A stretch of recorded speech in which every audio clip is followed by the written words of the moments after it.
இந்த உலகத்துல மொத்தம் 2095 பில்லியனர்ஸ் வந்து இருக்காங்க. அதுல பாதிக்கும் மேற்பட்டவங்க வந்து இன்வெஸ்டரா தான் இருக்காங்க. உங்களுக்கே அது நல்லாவே தெரியும். ஸோ ஏதோ ஒரு வகையில ஸ்டாக் மார்க்கெட்லயும் அதோட இன்வெஸ்டிங் இன்ஸ்ட்ருமெண்ட்லயும் வந்து இன்வெஸ்ட் பண்ணி பெரிய ஆளானவங்க தான் இருக்காங்க. இந்த வீடியோல என்னோட 7 வருஷ எக்ஸ்பீரியன்ஸ்ல நான் என்னென்னலாம் கத்துக்கிட்டனோ அதை கம்ப்ளீட்டா ஒரு எஜுகேஷனை நான் உங்களுக்கு கொடுக்கலாம் அப்படின்னு சொல்லியிருக்கேன். ஸோ இந்த வீடியோல உங்களுக்கு என்னென்ன கிடைக்கும் அப்படின்னு நான் முன்னாடியே சொல்லிடுறேன். இந்த வீடியோல உங்களுக்கு என்ன தெரியும் அப்படின்னு கேட்டிங்கன்னா, கம்ப்ளீட்டாக ஸ்டாக்கை எப்படி செலக்ட் பண்ணுறது அப்படிங்கிறத பற்றி உங்களுக்கு சொல்ல போகிறேன். ஸோ இந்தியாவில் மொத்தம் 5000க்கும் மேற்பட்ட கம்பெனிஸ் வந்து ஸ்டாக் மார்க்கெட்டில் லிஸ்ட் அவுட் ஆயிருக்கு. அந்த கம்பெனிஸை எப்படி 5000 கம்பெனிஸ்லேருந்து எப்படி நமக்கு தேவையான கம்பெனிஸை நம்ம பிரித்து எடுக்கிறது, அந்த ஸ்டாக்ஸை நம்ம எப்படி செலக்ட் பண்ணுறது அப்படிங்கிறத பற்றி நீங்கள் தெரிஞ்சுக்குவீங்க. அதுக்கப்புறமா அந்த ஸ்டாக்ஸை பிரிக்கிறதுக்கு உண்டான ஃபார்முலா, அதுக்கான ஆன்லைன் டூல்ஸ் என்ன, எப்படி நம்ம வந்து அந்த ஸ்டாக்ஸை வந்து அந்த ஃபார்முலா போட்டு நம்ம அந்த ஆன்லைன் டூல்ஸ்லேருந்து நம்ம வந்து ஃபில்டர் பண்ணி எடுக்கலாம் அப்படிங்கிறதையும் நீங்கள் தெரிஞ்சுக்குவீங்க. ஸோ அந்த ஃபில்டர் பண்ண ஸ்டாக்ஸ்ல இருந்து எப்படி நீங்க வந்து மல்டிபிள் ஸ்டாக்ஸை நீங்க செலக்ட் பண்ணலாம், இந்த மாதிரியான கிரைட்டீரியாஸ் நீங்க சூஸ் பண்ணலாம் அப்படிங்கிறத டிப்ஸும் உங்களுக்கு நான் கொடுக்க போறேன். ஸோ அதுக்கப்புறமா பார்த்தீங்க அப்படின்னா, ஒவ்வொரு ஸ்டாக்ஸையும் செலக்ட் பண்ண ஸ்டாக்ஸையும் பல விதமான மெட்ரிக்ஸ் வச்சு நம்ம மெஷர் பண்ணுவோம். அதாவது வந்துட்டு மெட்ரிக்ஸ் அப்படின்னா நம்ம அளவீடுகள்னு சொல்லலாம். ஒவ்வொரு ஸ்டாக்ஸுக்கும் வந்து பார்த்தீங்கன்னா நிறைய விஷயங்களை நம்ம பார்ப்போம். என்னென்ன மாதிரியான விஷயங்களை நம்ம அதை வந்து அனலைஸ் பண்ணுவோம், அது அந்த விஷயத்துக்கு பின்னாடி இருக்கிற லாஜிக் என்ன, அந்த ஒவ்வொரு விஷயமும் என்ன, முக்கியமான விஷயங்கள் என்னென்ன அப்படிங்கிறதையும் நீங்க பார்க்க போறீங்க. ஸோ அதுக்கு அடுத்து பார்த்தீங்கன்னா, அந்த நீங்க செலக்ட் பண்ண ஸ்டாக்ஸ் எல்லாம் நீங்க எந்த பிரைஸ்க்கு நீங்க வாங்கணும், அந்த அந்த பிரைஸ் வந்து உங்களுக்கு சரியான விலையா, இப்போ நீங்க பார்க்கக்கூடிய அந்த விலை வந்து சரியான விலையா, நீங்க எந்த விலைக்கு கொடுத்து அந்த ஸ்டாக்ஸை வாங்கலாம் அப்படிங்கிறத பத்தியும் நீங்க பார்க்க போறீங்க. அதுக்கான ஃபார்முலாவும் நான் உங்களுக்கு எக்ஸல் ஷீட்ல போட்டு காமிக்க போறேன். ஸோ என்ன மாதிரியான விலை ஒரு ஸ்டாக்ஸ்க்கு நீங்க கொடுக்கணும், அது எந்த பிரைஸ்க்கு இருந்தா நீங்க வாங்கணும் அப்படிங்கிறதையும் நம்ம பார்க்க போறோம். ஸோ அதுக்கடுத்து வந்து பாத்தீங்கன்னா, அந்த செலக்ட் பண்ண ஸ்டாக்ஸை வச்சு எப்படி ஒரு போர்ட்ஃபோலியோ பில்டு பண்றது அப்படிங்கிறத பத்தி நீங்க பார்க்க போறீங்க. அந்த போர்ட்ஃபோலியோ பில்டு பண்றதுக்கு உங்ககிட்ட பணமே இல்லைனாலும் கூட நீங்க வந்து ஒரு பேப்பர் ட்ரேடிங்கிற ஆன்லைன் டூல்ஸ் மூலமா நீங்க எப்படி வந்து பேப்பர் ட்ரேட் பண்ணி, அதாவது விச் மீன்ஸ் நீங்க அந்த செலக்ட் பண்ண ஸ்டாக்ஸை நீங்க பணமே இல்லாம நீங்க பணம் கொடுத்து வாங்கின மாதிரி நீங்க ஒரு பேப்பர் ட்ரேடிங்ல நீங்க வந்து ஸ்டோர் பண்ணி எப்படி அந்த ஆன்லைன் டூல்ஸ் மூலமா நீங்க ப்ராஃபிட் அண்ட் லாஸ் நீங்க பாக்குறது, அதை வச்சு நீங்க வந்து ஒரு ப்ராக்டிஸ் பண்ணிக்கலாம். அந்த ப்ராக்டிஸை வச்சு நீங்க உங்களுக்கு பணம் கிடைக்கும் போது நீங்க வந்து ரியல் டைம்ல இன்வெஸ்ட் பண்ணிக்கலாம். ஸோ அது வரைக்கும் உங்களுக்கு நாலேஜ் வந்து நீங்க தாராளமா கெயின் பண்ணிக்கலாம். ஸோ அந்த விஷயத்தை நம்ம பார்க்க போறோம். ஸோ அது எல்லாம் தவிர ஒரு முக்கியமான ஒரு விஷயம் என்னன்னு கேட்டீங்கன்னா, ஸோ நம்ம இந்தியாவில இருந்து நம்ம வெளிநாட்டு கம்பெனிஸோட ஸ்டாக்ஸை நம்ம வாங்க முடியாதுங்கிறது எல்லாத்துக்குமே தெரியும். ஸோ வந்து பார்த்தீங்கன்னா, அமெரிக்காவில் இருக்கிற அமேசான், கூகுள், அலிபாபா இந்த மாதிரியான நிறைய கம்பெனிஸ் வந்து அமெரிக்கன் ஸ்டாக் மார்க்கெட்ல நாஸ்டாக்ல லிஸ்ட் அவுட் ஆயிருக்கு. அந்த கம்பெனிஸ் எல்லாம் நம்ம வாங்க முடியாது. ஏன்னா நம்ம இங்கிருந்து நம்மளோட இந்தியன் புரோக்கரேஜ் ஃபிர்ம்ஸ் வந்து அந்த கம்பெனிஸ் எல்லாம் வாங்குறதுக்கு அலௌடு கிடையாது. ஸோ நம்ம அந்த கம்பெனிஸையும் நம்ம எப்படி இந்த நம்மளோட போர்ட்ஃபோலியோல ஆட் பண்றது, ஏன்னா அவங்க குளோபல் லெவல்ல மல்டிநேஷனல் கார்பரேஷன்ஸா இருக்காங்க. ஸோ அவங்களோட கம்பெனிஸையும் நம்ம எப்படி வந்து நம்மளோட போர்ட்ஃபோலியோல ஆட் பண்றது, அது மூலமா நம்ம எப்படி ரிஸ்க் குறைக்கலாம், பேலன்ஸ் பண்ணலாம் நம்மளோட போர்ட்ஃபோலியோ அப்படிங்கிறதையும் நம்ம பார்க்க போறோம். அதுக்கப்புறமா பாத்தீங்க அப்படின்னா, நம்மளோட போர்ட்ஃபோலியோல கோல்டு எப்படி நம்ம வாங்குறது, அதாவது கோல்டு நம்ம எப்படி வந்து நம்ம போர்ட்ஃபோலியோல ஆட் பண்றது அப்படிங்கறத பத்தி பார்க்க போறோம். ஏன்னா கோல்டு உங்களுக்கே தெரியும், இன்ஃபிளேஷனுக்கு அகைன்ஸ்டா வேலை செய்யும். அதாவது பணம் தன்னுடைய மதிப்பை இழக்கும் போது இந்த கோல்டுங்கிறது மதிப்பை இம்ப்ரூவ் பண்ணுது. ஸோ அதனால வந்து பாத்தீங்கன்னா இந்த கோல்டு வந்து பணத்துக்கு மதிப்போட எகெயின்ஸ்டா இருக்கிறதுனால கோல்டு வந்து நிறைய பேர் வாங்குவாங்க. ஏன்னா அது இன்ஃபிளேஷனுக்கு எகெயின்ஸ்டா இருக்கிற ஒரு மெட்டீரியல். ஸோ அதனால வந்து இந்த கோல்டு எப்படி நம்மளோட போர்ட்ஃபோலியோ இம்ப்ரூவ் இன்க்ளூட் பண்றது அப்படிங்கறத பத்தி நம்ம இந்த வீடியோல பார்க்க போறோம். ஸோ நம்மளோட சேனல்ல வந்து கம்ப்ளீட்டா எல்லா வீடியோஸையும் பாருங்க. பிடிச்சிருந்தா இந்த சேனலை சப்ஸ்கிரைப் பண்ணுங்க. மறக்காம அந்த பெல் பட்டனை கிளிக் பண்ணிருங்க. ஸோ உங்களோட கமெண்ட்ஸை வந்து கீழே கமெண்ட் செக்ஷன்ல போடுங்க. உங்களுக்கு என்ன கோர்ஸ் வேணுமோ, உங்களுக்கு என்ன ஸ்டாக் மார்க்கெட்டை பத்தி தெரியணுமோ அதை பத்தி நீங்க கமெண்ட்ல போடுங்க. அப்பதான் நான் அந்த கோர்ஸ் நான் உங்களுக்கு கிரியேட் பண்ண முடியும். ஸோ ஏற்கனவே ஒருத்தர் கமெண்ட் போட்டிருந்தாருன்னா அது உங்களுக்கு ஓகே அப்படின்னா அந்த கமெண்ட்லயே லைக் பண்ணுங்க. ஸோ நீங்களும் திரும்ப கமெண்ட் போட வேண்டாம், அதே கமெண்ட்ல லைக் பண்ணுங்க. அது மூலமா எனக்கு யார் அதிகமான கமெண்ட்ஸ்ல லைக் வருதோ, எந்த கமெண்ட்ஸ் அதிகமா இருக்கோ அந்த வீடியோஸ் எல்லாத்தையுமே நான் கிரியேட் பண்ண ட்ரை பண்றேன். ஸோ வாங்க வீடியோக்குள்ள போலாம். இப்போ வீடியோக்குள்ள போறதுக்கு முன்னாடி நம்ம சேனல்ல இருக்கிற மற்ற வீடியோஸ் எல்லாம் பாருங்க. நம்ம வீடியோஸ் போனீங்கன்னா அதுல வந்து நிறைய வீடியோஸ் இருக்கும். அந்த வீடியோஸ் எல்லாமே நீங்க பாருங்க. ஏன்னா அதுல நிறைய சின்ன சின்ன மைக்ரோ டீடைல்ஸ் வந்து நிறைய இருக்கும். ஸோ அதெல்லாம் பார்த்தீங்கன்னா உங்களுக்கு வந்து இன்னும் ஹெல்ப்ஃபுல்லா இருக்கும். அதுல வந்து இந்த வீடியோ கீழேயே டிஸ்கிரிப்ஷன்லயே வந்து உங்களுக்கு நான் ஒரு 4 வீடியோஸ் வந்து கோர்ஸ் நான் உங்களுக்கு போடுறேன், அந்த லிங்க்ஸ் போடுறேன். ஸோ அதையும் நீங்க பாருங்க. அதை பார்த்தீங்க அப்படின்னா ஒரு பிகினரா இருந்தீங்க அப்படின்னா அது ஃபுல்லா நீங்க பாருங்க. அப்போ உங்களுக்கு கிளியரா தெரியும். ஆல்ரெடி நம்ம சேனல் ஃபாலோவரா இருந்தீங்கன்னா நீங்க அந்த வீடியோல பார்த்துருப்பீங்க. ஸோ உங்களுக்கு ஆல்ரெடி ஓரளவுக்கு ஸ்டாக் மார்க்கெட் தெரியும்னாலும் நீங்கள் இந்த வீடியோவை வந்து கண்டினியூ பண்ணிக்கலாம்.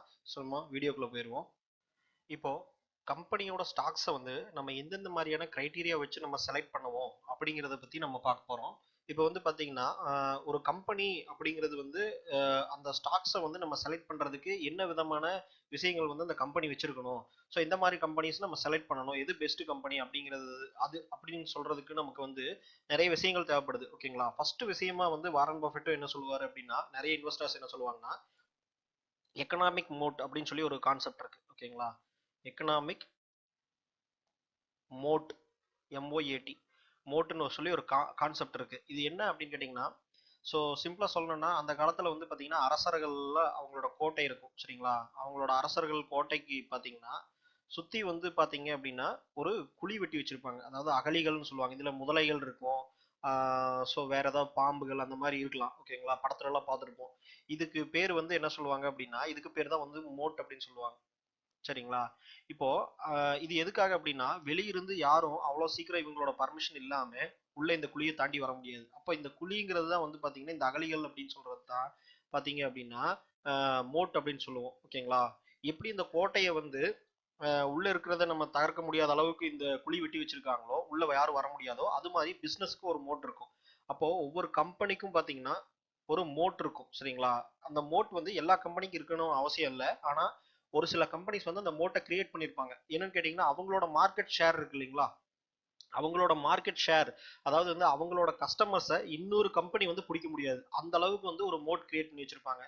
ஸோ அதுதான் வந்து ஒரு கம்பெனிக்கு லாங் டேர்ம் ப்ராஃபிட்டபிலிட்டி அண்ட் சஸ்டைனபிலிட்டிக்கு வந்து ரொம்ப முக்கியமான ஒரு விஷயம். அந்த விஷயத்த நம்ம வந்து இதுல வந்து பார்ப்போம். ஓகேங்களா. ஸோ அந்த விஷயம் வந்து ரொம்ப முக்கியமான ஒரு கான்செப்ட். ஓகேங்களா. ஸோ இப்போ இந்த மோட் அப்படிங்கிறது வந்து பாத்தீங்க அப்படின்னா, எக்ஸாம்பிளுக்கு இப்போ ஆப்பிள் கம்பெனி உங்களுக்கு தெரியும். ஆப்பிள் ஐஃபோன் உங்களுக்கு தெரியும். இப்போ ஐஃபோனோட மார்க்கெட் ஷேர் வந்து ரொம்ப சின்னது தான். அதாவது வந்து ஆண்ட்ராய்டு யூசர்ஸ் அதிகமா, ஐஃபோன் யூசர்ஸ் அதிகமா அப்படின்னு கேட்டிங்கன்னா, ஐஃபோன் யூசர்ஸ் தான் வந்து சாரி ஆண்ட்ராய்டு யூசர்ஸ் தான் வந்து அதிகம். ஓகேங்களா. ஆண்ட்ராய்டு ஃபோன்ஸோட மேனுஃபேக்சரிங் தான் அதிகம். ஆனாலும் ஆண்ட்ராய்டுல இருக்கிற எந்த ஒரு கம்பெனியை காட்டிலும் இந்த சாம்சங்கோ இல்லை வந்து பார்த்தீங்கன்னா மற்ற ரெட்மி அந்த மாதிரியான கம்பெனிஸை காட்டிலும் ஐஃபோன்ஸோட ப்ராஃபிட்டபிலிட்டி ரொம்ப அதிகம். ப்ராஃபிட் வந்து ரொம்ப அதிகம். கிட்டத்தட்ட $1 trillion கம்பெனி. ஓகேங்களா. இவ்வளோ பெரிய கம்பெனி இவ்வளோ வருஷமா அது வளர்ந்துட்டு நிக்குதுன்னா, ஆண்ட்ராய்டு வந்து தாண்டி வளர்ந்து நிக்குது அப்படின்னு கேட்டிங்கன்னா, அதுக்கு முக்கியமான விஷயம் இவங்களோட மோட். ஓகேங்களா. இப்போ எக்ஸாம்பிள் ஐஃபோன் யூஸ் பண்ற கஸ்டமர்லாம் பார்த்தீங்க அப்படின்னா, ஐஃபோனை வந்து ரொம்ப பெருசா பேசுவாங்க. ஈவன் வந்து ஆண்ட்ராய்டு யூஸ் பண்ற கஸ்டமர்ஸே ஐஃபோன் கொடுத்தா உடனே வாங்கிக்குவாங்க. அந்த அளவுக்கு வந்து ஒரு ஐஃபோன் மேல ஒரு ஈடுபாடு இருக்கு. ஓகேங்களா. ஸோ இந்த ஐஃபோன் அப்படிங்கிற அந்த பிராண்ட் கிரியேட் பண்ணாங்க இல்லையா, அந்த பிராண்ட் தான் வந்து இவங்களுக்கு மோட்டா செயல்படுது. இப்போ இந்த பிராண்டை வந்து யாருனாலையும் உடைக்க முடியாது. ஓகேங்களா. இவங்கள மாதிரி யாரும் ஐஃபோன் வந்து தயாரிக்க முடியாது. ஏன்னா அந்த அளவுக்கு வந்து ஒரு குவாலிட்டியான ஒரு ப்ராடக்ட்டை வந்து பில்டு பண்ணி அதை எமோஷனலா கனெக்ட் பண்ணி வச்சிருக்காங்க. ஒரு பிராண்ட் எமோஷனலா கனெக்ட் பண்ணி வச்சிருக்காங்க. இப்போ ஐஃபோன் வச்சிருந்தாலே ஒரு பெரிய ஆள்ரா அப்படிங்கிற மாதிரி நம்ம பார்ப்போம். ஓகேங்களா. அந்த மாதிரி ஒரு எமோஷனல் கனெக்ட் வந்து இவங்களுக்கு வந்து இருக்கு. ஓகேங்களா. இதுதான் வந்து இந்த கம்பெனியை பொறுத்த வரைக்கும் எக்கனாமிக் மோட். ஓகேங்களா. ஸோ இந்த மோட் இருக்கிற வரைக்கும் இந்த ஐஃபோன் யூசர்ஸ் யாரும், ஐஃபோன் பையர்ஸ் யாரையும் இவங்க வந்து வேற எந்த கம்பெனிஸும் வந்து இவங்கள மீறி உடைக்க முடியாது. எக்ஸாம்பிள் வந்து காசு இல்லைன்னா நம்ம ஆண்ட்ராய்டு வாங்குமே தவிர, ஒருவேளை காசு இருந்தா நம்ம என்ன பண்ணுவோம், ஐஃபோனை தான் வாங்குவோம். ஏன்னா அப்போ அந்த கொடுக்குற காசுக்கு ஒர்த்து நம்ம நினைக்கிறோம் இல்லைங்களா. அந்த மோட் வந்து இருக்கு. அப்போ அந்த மார்க்கெட் ஷேரை வந்து யாருமே உள்ள நுழைய முடியாது. ஓகேங்களா. இந்த மாதிரியான விஷயங்கள் வந்து வச்சிருக்கிற கம்பெனிஸ் வந்து மோட் பில்டு பண்ணியிருக்கு அப்படின்னு நம்ம சொல்லலாம். சரிங்களா. இந்த மாதிரியான விஷயம் தான் வந்து மோட் அப்படின்னு நம்ம சொல்லுவோம். இப்போ ஒரு எக்ஸாம்பிள், இப்போ ஐடிசி எடுத்துக்கிட்டீங்கன்னா, இப்போ ஐடிசியோட நிலைமையே வேற. ஓகேங்களா. இந்த ஐடிசி கம்பெனி வந்து உங்களுக்கு ஷேர் எப்படி போயிட்டு இருக்குன்னு உங்களுக்கே தெரியும். ஆனா ஒரு காலத்துல இது வந்து பெரிய கம்பெனிஸ், பெரிய இதா இருந்தது. இப்போ கூட இருக்கு. ஆனா இந்த கம்பெனியோட ஒரு பெரிய வளர்ச்சிக்கு ஒரு காரணமே என்னன்னு கேட்டீங்கன்னா, இந்தியன் டொபாக்கோ கார்பரேஷன் சொல்லுவாங்க இந்த கம்பெனி. இது சிகரெட் தயாரிக்கிறதுக்கு ரொம்ப ரொம்ப கஷ்டப்பட்டு வந்து பாத்தீங்கன்னா, இந்த சிகரெட்டுக்கு தயாரிக்கிறதுக்கு எல்லா கம்பெனி போய் பர்மிஷன்லாம் வாங்கிட முடியாது. ஓகேங்களா. இவங்க அதை வாங்கி வச்சிருந்தாங்க. ஸோ ஹை பேரியர் என்ட்ரி, அதாவது இந்த இண்டஸ்ட்ரியை பொறுத்த வரைக்கும் சிகரெட் தயாரிக்கிற கம்பெனினால இவங்க ஒருத்தர் தான். ஓகேங்களா. இந்த சிகரெட் பிசினஸ்ல இவங்க பல வருஷமா இருக்கிறாங்க. இதை தவிர வேற யாருனாலையும் போய் நீங்க ஒரு சிகரெட் தயாரிக்கிறேன் அப்படின்னு சொல்லி நீங்க லைசன்ஸ் வாங்க முடியாது. அந்த மாதிரி ஒரு கவர்மெண்டே வந்து ஒரு ஹை பேரியர் கிரியேட் பண்ணிருக்கு. அது இந்த கம்பெனிக்காக கிடையாது. ஆனா பொதுவாகவே வந்து பாத்தீங்கன்னா இந்த இண்டஸ்ட்ரிக்குள்ள யாரும் ரெகுலேஷன் ஹை ஏரியாங்கிறதுனால யாரும் நுழையவே முடியாது. ஸோ எக்கனாமிக்காவே இவங்களுக்கு வந்து ஒரு மோட் ஆயிடுச்சு. சரிங்களா. அதாவது இந்த கம்பெனி பில்டு பண்ணல, ஆனா இந்த கம்பெனி எப்படியோ கஷ்டப்பட்டு உள்ள அந்த இண்டஸ்ட்ரிக்குள்ள நுழைஞ்சிட்டாங்க. அதனால வேற யாருமே நுழைய முடியல. அதனால ஃபுல் அண்ட் ஃபுல் ப்ராஃபிட் வந்து இவங்களே தான் வந்து என்ஜாய் பண்றாங்க. ஸோ இதுவும் வந்து ஒரு டைப் ஆஃப் எக்கனாமிக் மோட். ஓகேங்களா? ஸோ இந்த மாதிரியான ஒரு சில ஹை பேரியர் இண்டஸ்ட்ரி அப்படின்னு சொல்லுவாங்க. அதாவது அந்த இண்டஸ்ட்ரிக்குள்ள வந்து அவ்வளோ சீக்கிரம் நுழைய முடியாது. எக்ஸாம்பிள் எனர்ஜி செக்டார்னு எடுத்துக்கோங்க. எனர்ஜி செக்டார் அப்படிங்கிறது வந்து அவ்வளோ சீக்கிரம் வந்து நுழைய முடியாது. ஓகேங்களா? ஒரு சில கம்பெனிஸ் தான் இருக்கும். இப்போ அதானி போர்ட் எடுத்துக்கிட்டீங்கன்னா ஒரு துறைமுகத்தையே கட்டி விட்டுருக்காங்க. அந்த மாதிரி எத்தனை கம்பெனிஸ் நீங்க பார்க்க முடியும்? அதானி போர்ட் அப்படிங்கிறது வந்து ஒரு ஒரு ஹார்பரையே கட்டி அதை வந்து வாடகைக்கு விட்டுருக்காங்க. இப்போ அந்த மாதிரியான கம்பெனிஸ் எல்லாம் பார்த்தீங்கன்னா ரொம்ப ரொம்ப கம்மி. யாருமே டக்குன்னு அந்த பிசினஸ் எல்லாம் போய் ஆரம்பிச்சிட முடியாது. அதனால ஒரு ஹை பேரியர் என்ட்ரி இருக்கு. அதனால இந்த கம்பெனிஸ் வந்து இன்னைக்கு இருக்கோ இல்லையோ ரொம்ப நாளைக்கு தாராளமா இருக்கும். அதனால வந்து இந்த கம்பெனிஸ் காம்படிஷனா டக்குன்னு யாரும் நுழைய முடியாது. இதுதான் வந்து எக்கனாமிக் மோட் அப்படின்னு சொல்லுவோம். ஸோ இப்போ நம்ம வந்து எக்கனாமிக் மோட்டை எப்படி கண்டுபிடிக்கிறதுனா, ஒன்று பிசினஸை பார்த்து நீங்களே கண்டுபிடிக்கலாம். அவங்களோட பிசினஸை வந்து குவாலிட்டேட்டிவா அனலைஸ் பண்ணி கண்டுபிடிக்கலாம். இன்னொன்று என்ன பண்ணணும்னு கேட்டிங்கன்னா, நம்ம ஜென்ரலா வந்து அக்கௌண்டிங் ஸ்டேட்மெண்ட்ல பார்க்கறதுக்காக இயர் ஆன் இயர் growth அப்படின்னு சொல்லுவோம். Year on year sales growth, அதாவது YOY சேல்ஸ் growth அப்படின்னு நம்ம சொல்லுவோம். சரிங்களா? Year on year sales growth அப்படின்னா என்னன்னா, இப்போ ஃபார் எக்ஸாம்பிள் வந்து இந்த வருஷம் 2020 ஜூன் மாசம் ப்ராஃபிட் குவார்டர், அதாவது ப்ராஃபிட் அனௌன்ஸ் பண்றாங்க அந்த கம்பெனி அப்படின்னா 2019 ஜூன்ல இருக்கிற ப்ராஃபிட், இது ரெண்டையும் நம்ம கம்பேர் பண்ணி பார்ப்போம். அதாவது இயர் ஆன் இயர்னா இந்த வருஷம் இந்த மாசம் ப்ராஃபிட்டை வந்து போன வருஷத்தோட, அதாவது போன மாசம் ப்ராஃபிட்டோட வந்து போன குவார்டர் ப்ராஃபிட்டோட நம்ம கம்பேர் பண்ண மாட்டோம். சரிங்களா? இப்போ இந்த குவார்டர் ப்ராஃபிட்டை வந்து அதுக்கு போன வருஷம் அதே குவார்டர் ப்ராஃபிட்டோட தான் கம்பேர் பண்ணுவோம். ஏன்னா எக்ஸாம்பிள் வந்து பிசினஸ்ங்கிறது வந்து ஒரு சீசன் மாதிரி. ஒரு 1 இயருக்கு ஒரு சைக்கிள் வந்து கிரியேட் ஆகும். சரிங்களா? பிசினஸ் சைக்கிள்ங்கிறது இப்போ 1 இயர் அப்படின்னு வச்சுக்கோங்க. அப்போ மார்ச் மாசம் மார்ச் மாசம் ப்ராஃபிட்டை வந்து போன வருஷம் மார்ச் மாசத்தோட தான் கனெக்ட் பண்ணணும். அதுக்கு முன்னாடி மாசத்தோட கனெக்ட் பண்ணக்கூடாது. ஓகேங்களா? ஏப்ரல் மாசத்தோட கனெக்ட் பண்ணக்கூடாது. அந்த வருஷம் ஏப்ரல் மாசத்தோட கனெக்ட் பண்ணக்கூடாது. இதான் வந்து இயர் ஆன் இயர் growthன்னு சொல்லுவாங்க. அப்போ இந்த லாஸ்ட் இயரோட growth வந்து லாஸ்ட் குவார்டர், இப்போ எக்ஸாம்பிள் வந்து ஜூன் மாசத்துக்கு ஒரு குவார்டர் அனௌன்ஸ் பண்றாங்கன்னா அந்த ப்ராஃபிட் வந்து லாஸ்ட் இயரோட போன வருஷத்தோட அதே ஜூன் குவார்டரோட அதிகமா இருக்கணும். இந்த மாதிரி அதுக்கு முன்னாடி வருஷம் ஜூன் குவார்டரை விட அந்த வருஷ குவார்டர் வந்து அதிகமா இருக்கணும். ஸோ அப்படியே கண்டினியூஸா அந்த மார்ச் குவார்டர் வந்து ஒவ்வொரு வருஷமும் இன்க்ரீஸ் ஆகிட்டே வரணும். இந்த மாதிரி ப்ராஃபிட் growth வந்து அட்லீஸ்ட் வந்து 15%க்கு மேல இருக்கணும். ஓகேங்களா? ப்ராஃபிட் growth வந்து 15%க்கு மேல இருக்கணும். அதாவது சேல்ஸ் growth வந்து 15%க்கு மேல இருக்கணும். அப்போ அப்படி இருந்துச்சுன்னா நம்ம என்ன இங்க ஜட்ஜ் பண்றோம் அப்படின்னு கேட்டீங்கன்னா, 15% வந்து வருஷம் வருஷம் அது growth ஆகிட்டு இருக்கு, சேல்ஸ் வந்து இன்க்ரீஸ் ஆகிட்டே இருக்கு அப்படின்னா அவங்கனால அந்த சேல்ஸை வந்து இம்ப்ரூவ் பண்ண முடியுது. ஓகேங்களா? அதாவது வந்து வேற எந்த காம்படிட்டரும் உள்ள நுழைய முடியல அப்படின்னு நம்ம எடுத்துக்கலாம். இல்லைன்னா அவங்க பிசினஸ்க்குன்னு ஒரு யூனிக் பாயிண்ட் ஆஃப் வியூ, அந்த அவங்களோட ப்ராடக்ட்னு ஒரு யூனிக் டிமாண்ட் வந்து இருக்குது. அவங்களோட ப்ராடக்ட் யூனிக்கா இருக்கலாம், இல்ல குவாலிட்டியா இருக்கலாம். ஸோ அந்த மாதிரியான ஒரு மோட் கான்செப்ட் வந்து கிரியேட் ஆகுது. ஓகேங்களா? ஸோ வேற யாரும் உடைக்க முடியல அந்த சேல்ஸை. மேபி உடைச்சிருக்கலாம், ஆனா வந்து இவங்களோடக்குன்னு ஒரு மோட் இருக்கிறதுனால அது ரன் ஆகிட்டே இருக்கு. ஓகேங்களா? ஸோ இது வந்து நம்ம இயர் ஆன் இயர் சேல்ஸ் growthன்னு சொல்லுவோம். அடுத்து வந்து பாத்தீங்கன்னா year on year profit growth. ஓகேங்களா? Year on year profit growth அப்படின்னு நம்ம சொல்லுவோம். இப்போ சேல்ஸ் அப்படிங்கிறது வந்து பாத்தீங்கன்னா டோட்டலா 1000 கோடி சேல்ஸ் பண்ணியிருந்தாங்க அப்படின்னா 1000 crore வந்து சேல்ஸ் பண்ணியிருக்காங்க அப்படின்னாலும் ப்ராஃபிட் வந்து பாத்தீங்கன்னா 200 crores அந்த மாதிரி தான் இருக்கும். ஏன்னா எக்ஸ்பென்ஸ் எல்லாம் கழிச்சிட்டு தான் நம்ம ப்ராஃபிட் கணக்கு போடுவோம். அப்போ இந்த எக்ஸ்பென்ஸ் எல்லாம் கழிச்சிட்டு ப்ராஃபிட் கணக்கு போட்டாலும் இயர் ஆன் இயர் அதே ப்ராஃபிட் growth வந்து பாத்தீங்கன்னா இன்க்ரீஸ் ஆகிட்டே இருக்கணும். அதாவது மோர் தென் 15%க்கு மேல இன்க்ரீஸ் ஆகிட்டே இருக்கணும் வருஷம் வருஷம். ஸோ அப்படி இருந்தாலும் நம்ம இதை வந்து ஒரு மோட்னு நம்ம எடுத்துக்குவோம். ஸோ இந்த பிஸ்னஸ் வந்து இம்ப்ரூவ் ஆகிட்டே இருக்கு, அவங்களோட ப்ராடக்ட்டுன்னு யூனிக் டிமாண்ட் இருக்கு, யூனிக்கா அவங்களால சேல்ஸ் பண்ண முடியுது அப்படிங்கிறத நம்ம எடுத்துக்குவோம். ஓகேங்களா? ஸோ மூணாவது விஷயம் பார்த்தீங்க அப்படின்னா ஓபிஎம்னு நம்ம சொல்லுவோம். அதாவது ஆப்ரேட்டிங் ப்ராஃபிட் மார்ஜின். ஓகேங்களா? இந்த ஆப்ரேட்டிங் ப்ராஃபிட் மார்ஜின் அப்படின்னா என்ன அப்படின்னா, இப்போ எக்ஸாம்பிள் வந்து ஒரு டிபார்ட்மெண்டல் ஸ்டோர் இருக்குன்னா, இப்போ அவர் வந்து எல்லா ப்ராடக்ட்லயும் ஒரு மார்ஜின் வச்சிருப்பாரு. எக்ஸாம்பிள் ஒரு சின்ன ஒரு ஹார்லிக்ஸ் பாட்டில் வித்தாலும் அதுல ஒரு 10 டு 15% வந்து மார்ஜின் வச்சிருப்பாரு. இவங்களுக்கு வந்து 100 ரூபாய்க்கு வருது அப்படின்னா அதை வந்து 120 ரூபாய்க்கு விற்பாரு. ஓகேங்களா? ஸோ அந்த 20 ரூபா, அதாவது 20% வந்து மார்ஜின் இவர் வச்சிருப்பாரு. இந்த மாதிரி ஒரு ப்ராடக்ட்ல அதிகமான மார்ஜினும் ஒரு ப்ராடக்ட் கம்மியான மார்ஜின் இந்த மாதிரி இருக்கும். ஸோ இந்த மார்ஜின் தான் வந்து அவங்களுக்கு ப்ராஃபிட்டாவே மாறுது இல்லையா? நம்ம வந்து அந்த மார்ஜின் எவ்வளோ, இப்போ எக்ஸாம்பிள் 100 ரூபாய்க்கு வாங்கி 100 ரூபாய்க்கே நான் வித்தேன்னா என்னோட செலவுக்கு பார்த்தீங்கன்னா நான் கையில இருந்து தான் காசு போடணும். ஓகேங்களா? ஸோ எனக்கு ப்ராஃபிட் எதுவுமே கிடைக்காது, நான் பண்ற செலவெல்லாம் என் கையில இருந்து போடணும். ஸோ அப்போ எனக்கு லாஸ். ஓகேங்களா? இப்போ இதுவே வந்து பாத்தீங்க அப்படின்னா 100 ரூபாய்க்கு நான் வாங்கி 120 ரூபாய்க்கு வித்தேன்னா அந்த 20 ரூபா அப்படிங்கிறது அந்த காஸ்ட் ஆஃப் குட்ஸ் சோல்டு, அதாவது இந்த 100 ரூபா பொருளை நான் விற்கிறதுக்காக என்ன செலவு பண்ணணும், அது இந்த 20 ரூபாயிலேயே 10 ரூபாயா இருந்துச்சு அப்படின்னா 10 ரூபாய் எனக்கு மிச்சமா நிற்கும். ஓகேங்களா, இதான் வந்து நெட் ப்ராஃபிட், அதாவது நெட் ப்ராஃபிட் மார்ஜின் சொல்லலாம்.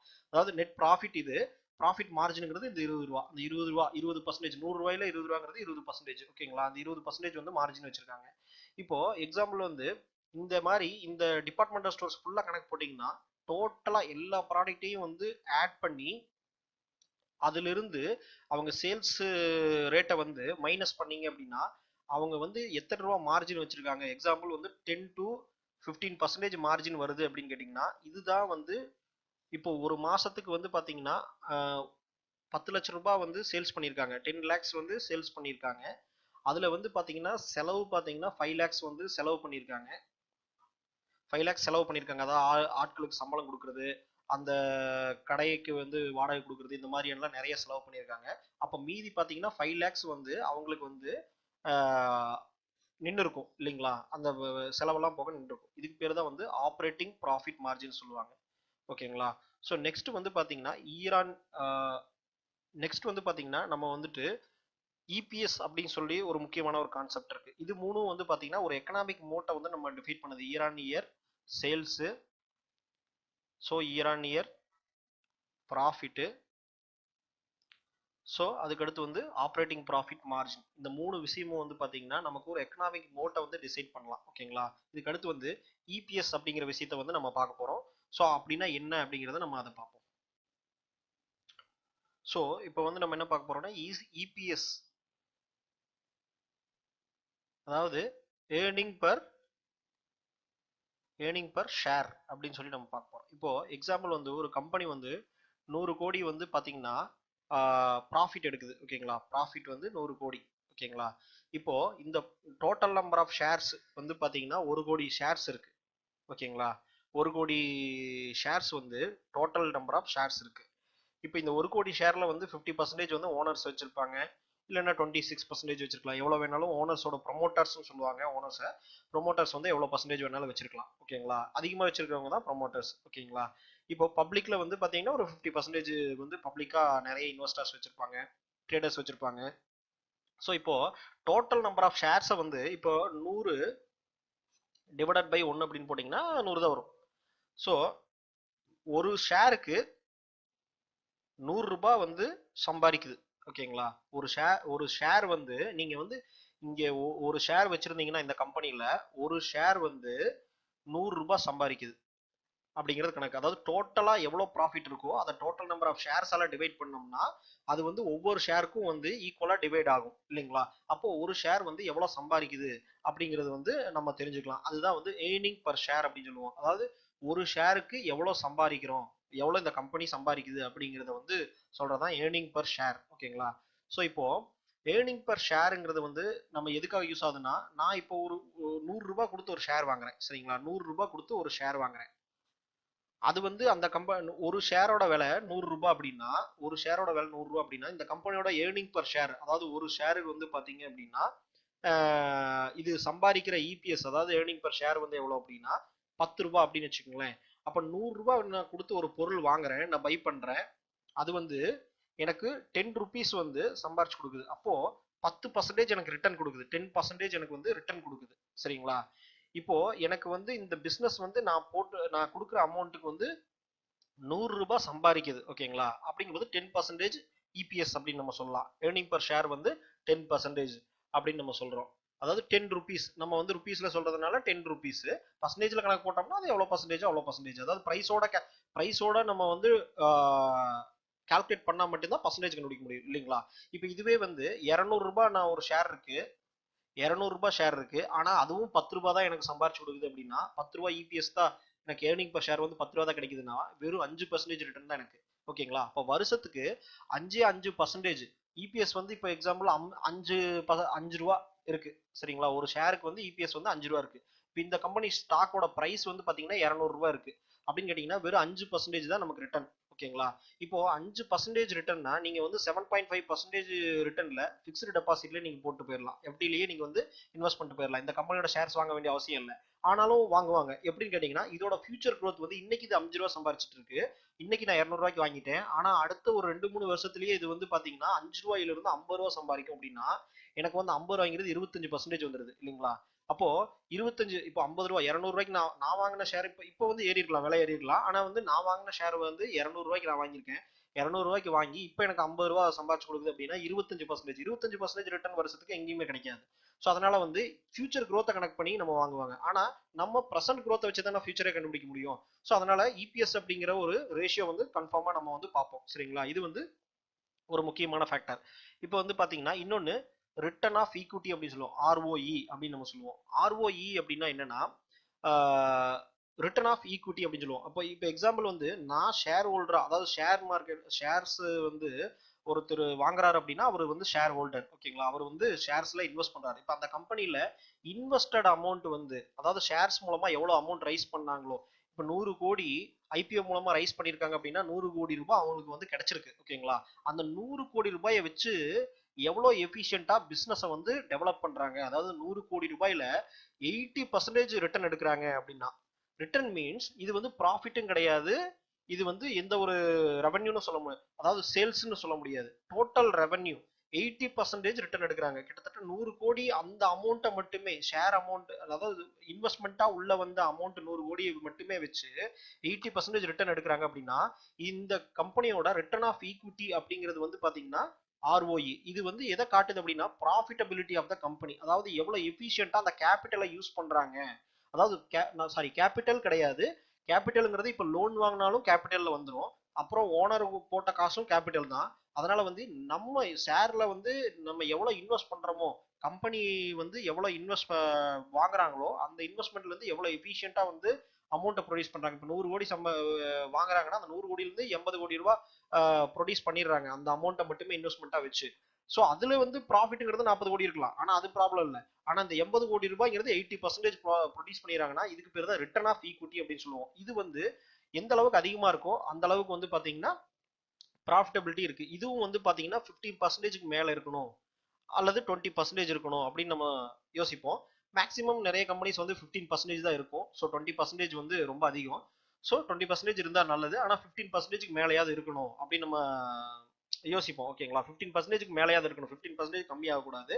ஸோ இது வந்து முக்கியமான ஃபேக்டர். அடுத்து வந்து பாத்தீங்கன்னா ஆர்ஓசிஇ அப்படின்னு சொல்லுவோம். சரிங்களா. ஆர்ஓசிஇனா ரிட்டர்ன் ஆஃப் கேபிட்டல் எம்ப்ளாய்டு. இப்போ ரிட்டர்ன் ஆஃப் கேபிட்டல் எம்ப்ளாய்டு அப்படின்னு நம்ம சொல்லுவோம். இப்போ எக்ஸாம்பிள் வந்து டோட்டலா அந்த கம்பெனி எவ்வளோ கேபிட்டல் வச்சிருக்கு. இப்போ எக்ஸாம்பிள் இந்த வருஷத்துல வந்து 100 கோடி டோட்டலா வந்து கேபிட்டல் எக்ஸ்பெண்டிச்சர் வந்து போட்டிருக்காங்க. அதாவது அது வந்து 10-20 கோடி லோன் வாங்கியிருக்காங்க, 20 crores வந்து லோன்ல இருக்கு. சரிங்களா. ஒரு 50 கோடி வந்து இன்வெஸ்டார் கிட்ட இருந்து ரைஸ் பண்ணியிருக்காங்க. சரிங்களா. இன்வெஸ்டார் கிட்ட இருந்து ரைஸ் பண்ணியிருக்காங்க, இன்வெஸ்டர் ரைஸ் பண்ணியிருக்காங்க. இன்னொரு 10 கோடி வந்து பாத்தீங்கன்னா ஓனர்ஸ் வந்து டெப்டா கொடுத்துருக்காங்க. எப்படி வேணா இருக்கலாம். ஓகேங்களா. பாண்டா ரைஸ் பண்ணிருக்காங்க. மேபி எல்லாமே இன்வெஸ்ட்மெண்ட் தான். ஸோ இப்போ எப்படி இருந்தாலும் பாத்தீங்கன்னா இந்த டோட்டல் அமௌண்ட் இந்த வருஷத்துக்குன்னு இவ்வளவு செலவு பண்ணணும் இந்த பிசினஸ்க்கு அப்படின்னு சொல்லி கிரியேட் பண்ணி வச்சிருக்காங்க இல்லைங்களா.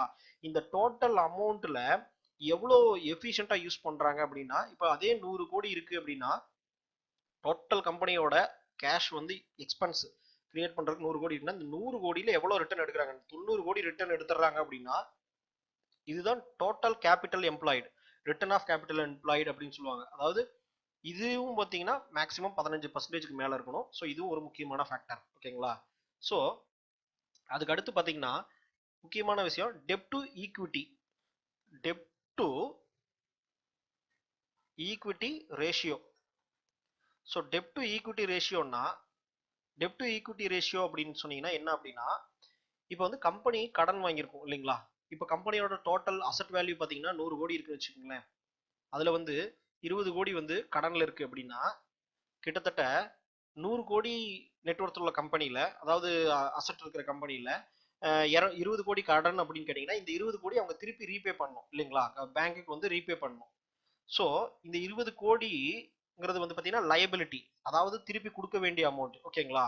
அப்போ 100 கோடி இருக்கிறதுல 20 கோடி அப்படின்னா ஸோ நம்ம இந்த கம்பெனிகளோட ஷேரை வாங்குறோம் அப்படின்னு கேட்டிங்கன்னா நமக்கும் இந்த ஒரு ஷேர் வாங்கினாலும் இந்த 20 கோடியில கடன்ல ஒரு பங்கு இருக்கு இல்லையா. இப்ப நம்ம ஷேருக்கு வந்து ஒரு 100 ரூபாய் விலை கொடுக்குறோம் அப்படின்னா அந்த 100 ரூபாய் விலையில இந்த கடனையும் சேர்த்தான நம்ம வாங்குறோம். ஸோ அதுல வந்து பாத்தீங்கன்னா டெப்ட் டு ஈக்விட்டி ரேஷியோ அப்படிங்கிறது வந்து பாத்தீங்கன்னா நம்மளோட ஒரு ஷேருக்கு எவ்வளவு வந்து நம்ம நம்ம கடன் வந்து சேர்த்து வாங்குறோம். அவங்களோட கம்பெனி கடன் வச்சிருக்கோம் இல்லையா, அந்த கடனையும் நம்ம சேர்த்து வாங்குவோம். அது திருப்பி கொடுக்க வேண்டிய அமௌண்ட் தானே.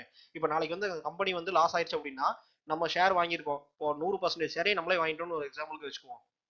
அப்போ 100% நம்மளே வாங்கிட்டோம் அப்படின்னா கம்பெனியே ஃபுல்லா லாஸ் ஆயிடுச்சு. லாஸ் ஆனோடனே மீதி அசட்டை நம்ம கிளைம் பண்ணும்போது பேங்கோட அமௌண்ட்டை கழிச்சுட்டு தான் நம்ம கிளைம் பண்ணுவோம் இல்லைங்களா. பேங்கோட அந்த லோனை வந்து கொடுத்துட்டு தான் கிளைம் பண்ணுவோம்.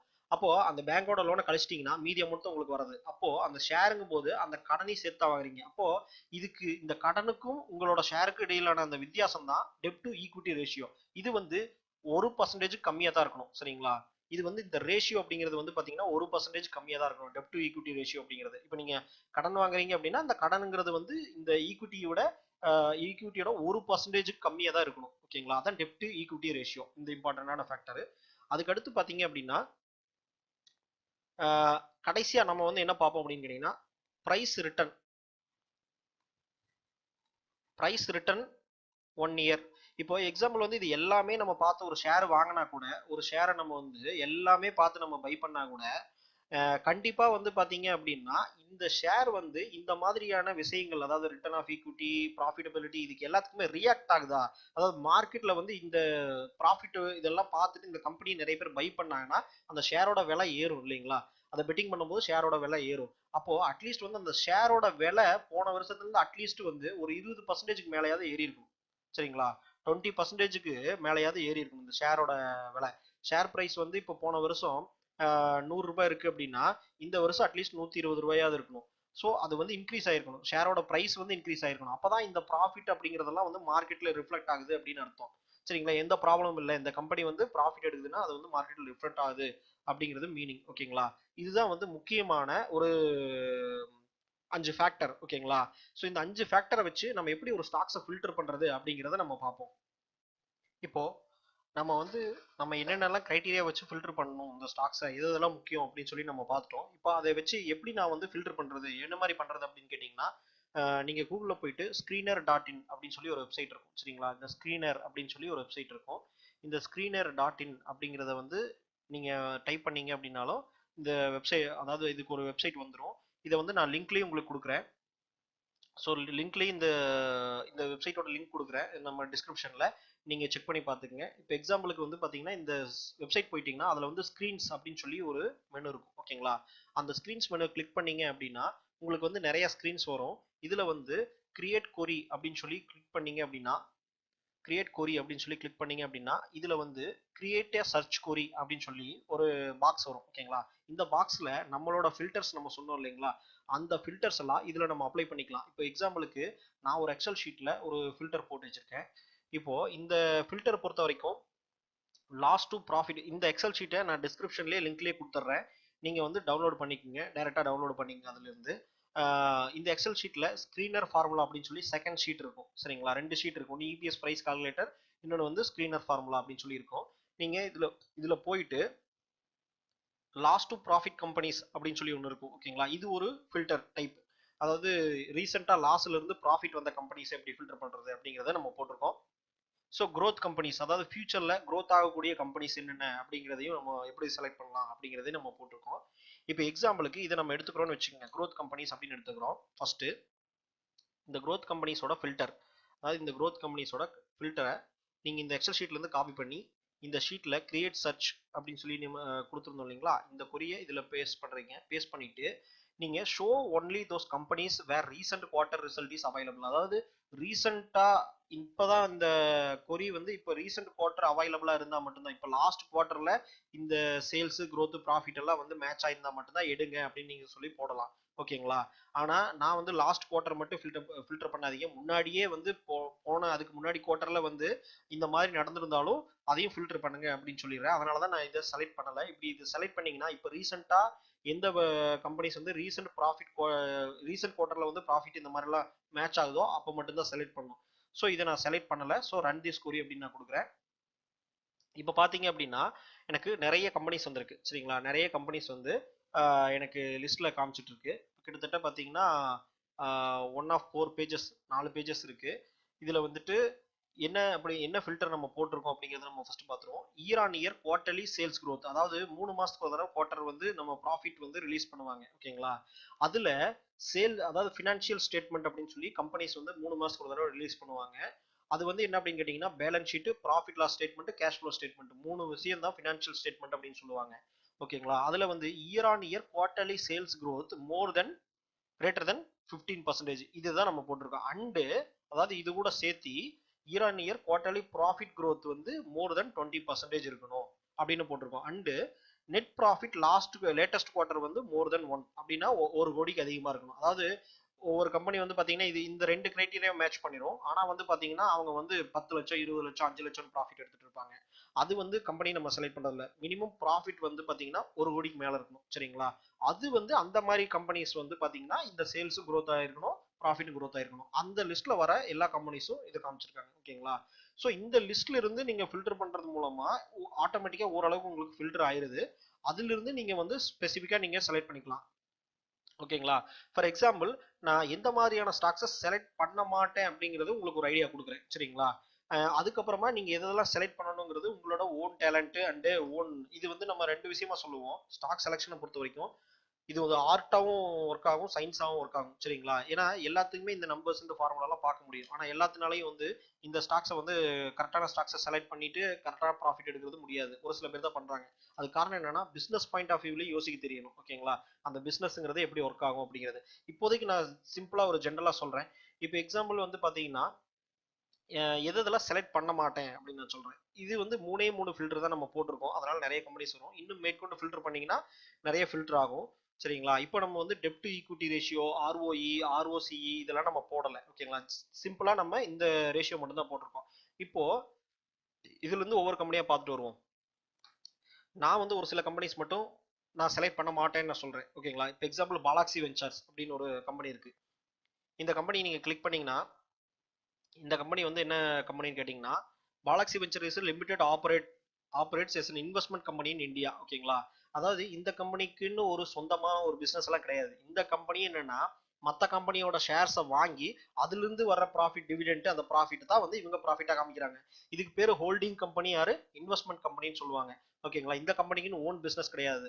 இவங்களே ஒரு கம்பெனி ஆரம்பிச்சு அந்த கம்பெனிக்கு இன்வெஸ்ட்மெண்ட் கொண்டு வந்து அதுல இருந்து வாங்கி இன்னொரு ஷேரை வாங்குவாங்க. எக்ஸாம்பிள் வந்து வாரன் பஃபெட்டோட பெர்க்ஷயர் ஹாத்வே எடுத்துக்கிட்டீங்க அப்படின்னா அந்த கம்பெனி அந்த மாதிரி தான். ஓகேங்களா? ஒரு ஹோல்டிங் கம்பெனி தான். அவங்களுக்குன்னு ஒரு சொந்த பிசினஸ் கிடையாது.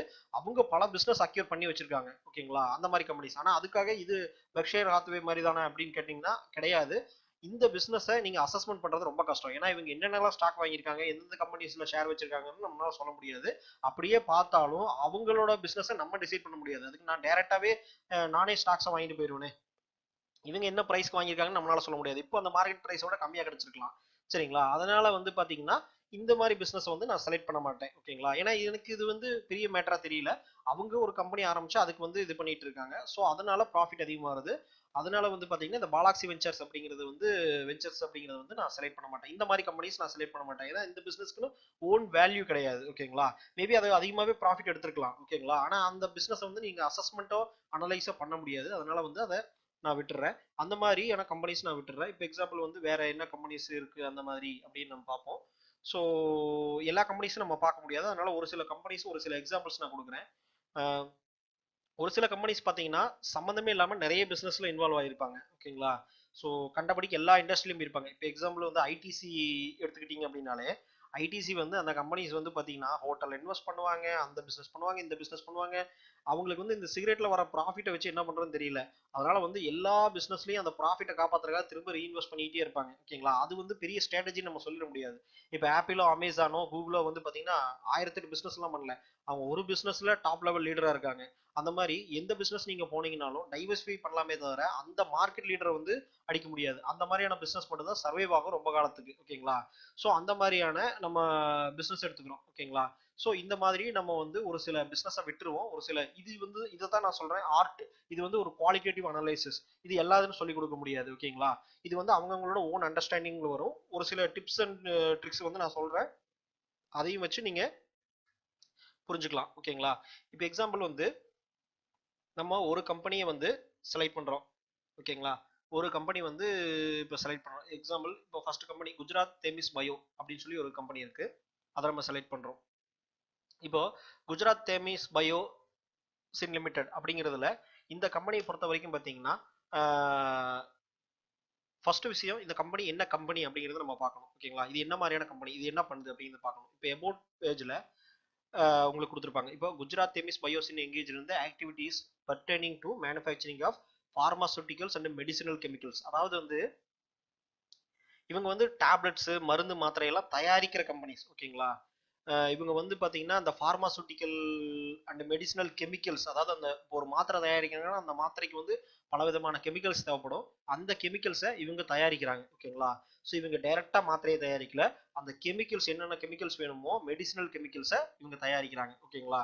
ஸோ இவங்களோட பிசினஸ் நீங்க ஃபுல்லா அண்டர்ஸ்டாண்ட் பண்ணணும், என்னென்னலாம் விற்கிறாங்க, என்னெல்லாம் ப்ராடக்ட் வச்சிருக்காங்க அப்படின்னு நீங்க பார்க்கணும். அப்படின்னா ஃபர்ஸ்ட் இந்த வெப்சைட் நீங்க போயிடணும். அந்த சைட்லயே பாத்தீங்கன்னா வெப்சைட் கொடுத்துருப்பாங்க, gtbl.in கொடுத்துருக்காங்க. இந்த வெப்சைட் நீங்க போயிடணும். ஸோ இந்த வெப்சைட் போயிட்டீங்க அப்படின்னா இதுல வந்து manufacture of bulk drugs and the heart of what we do. So just introduction கொடுத்துருக்காங்க. இதுல வந்து எப்பவுமே இந்த மாதிரியான பப்ளிக் லிமிடெட் கம்பெனில இன்வெஸ்டர் ரிலேஷன் அப்படின்னு சொல்லி ஒரு மெனு இருக்கும். அப்படி இல்லைன்னா நீங்க கீழே ஃபூட்டர்ல பாத்தீங்கன்னாலும் அந்த இடத்துல இருக்கும். ஒரு சில வெப்சைட்ல மேல ஹெட்டர்லயே கொடுத்துருப்பாங்க. இப்போ இன்வெஸ்டர் ரிலேஷன்ல ரிப்போர்ட்ஸ் அப்படின்னு சொல்லி இருக்கும். அந்த ரிப்போர்ட்ஸை வந்து கிளிக் பண்ணுங்க. அந்த ரிப்போர்ட்ஸ் கிளிக் பண்ணீங்கன்னா ஆனுவல் ரிப்போர்ட் அப்படின்னு சொல்லி ஒன்று இருக்கும். இல்லைன்னா நீங்க டைரக்டா கூகுள்ல அடிச்சு கூட நீங்க சர்ச் பண்ணி போகலாம். இப்போ ஆனுவல் ரிப்போர்ட்டை பொறுத்த வரைக்கும் 2019 to 2020 last year report, annual ரிப்போர்ட்டை வந்து நான் கிளிக் பண்றேன். ஓகேங்களா? ஸோ அந்த லாஸ்ட் இயர் ஆனுவல் ரிப்போர்ட்டை நம்ம கிளிக் பண்ணோம்னா ஒரு பிடிஎஃப் ஃபைல் வந்து நமக்கு வரும்.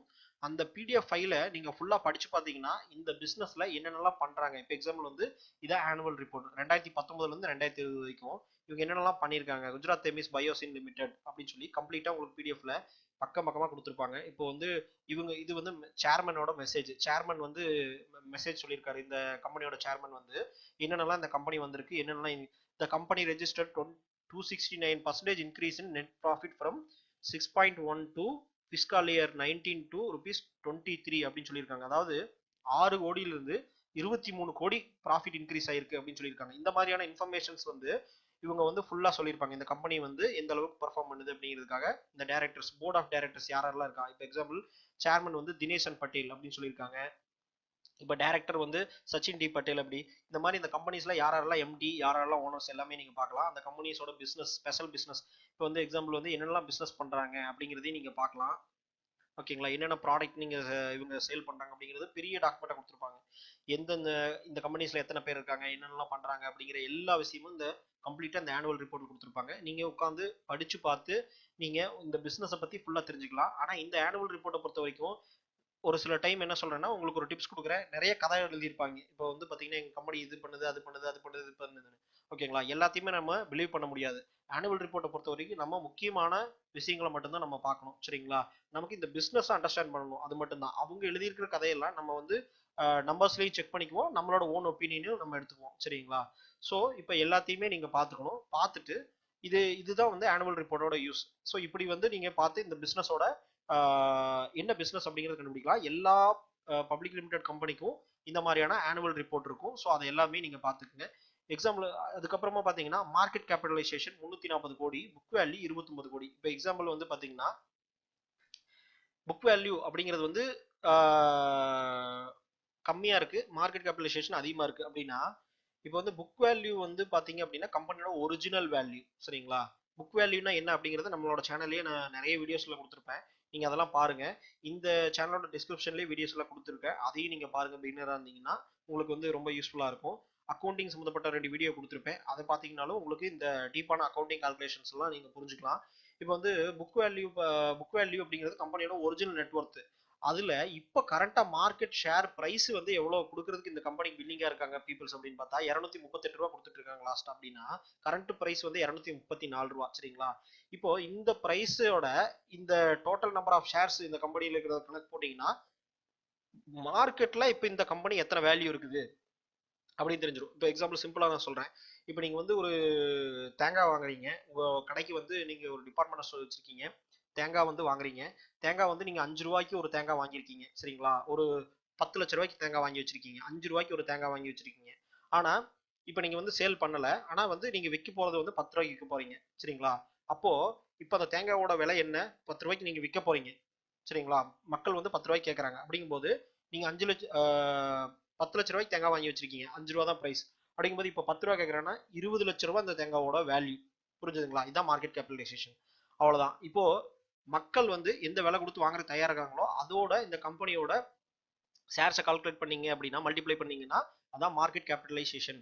ஆனா இந்த கம்பெனியோட ஒரிஜினல் வேல்யூ என்ன, அந்த தேங்காயோட ஒரிஜினல் வேல்யூ என்ன, நீங்க வாங்கினது தான் ஒரிஜினல் வேல்யூ, அது 5 ரூபாய். ஆனா அவன் வித்தவனுக்கு அவனுக்கு வந்து ஒரிஜினல் வேல்யூ இருக்கும், சரிங்களா? அதை பொறுத்த வரைக்கும் பாத்தீங்கன்னா நம்ம கம்பெனி வச்சு பாக்குறதுனால நம்ம தேங்காவை பொறுத்த வரைக்கும் அது வந்து 5 ரூபாய் அதான் ஒரிஜினல் வேல்யூ, 10 லட்ச ரூபாய் ஒரிஜினல் வேல்யூ.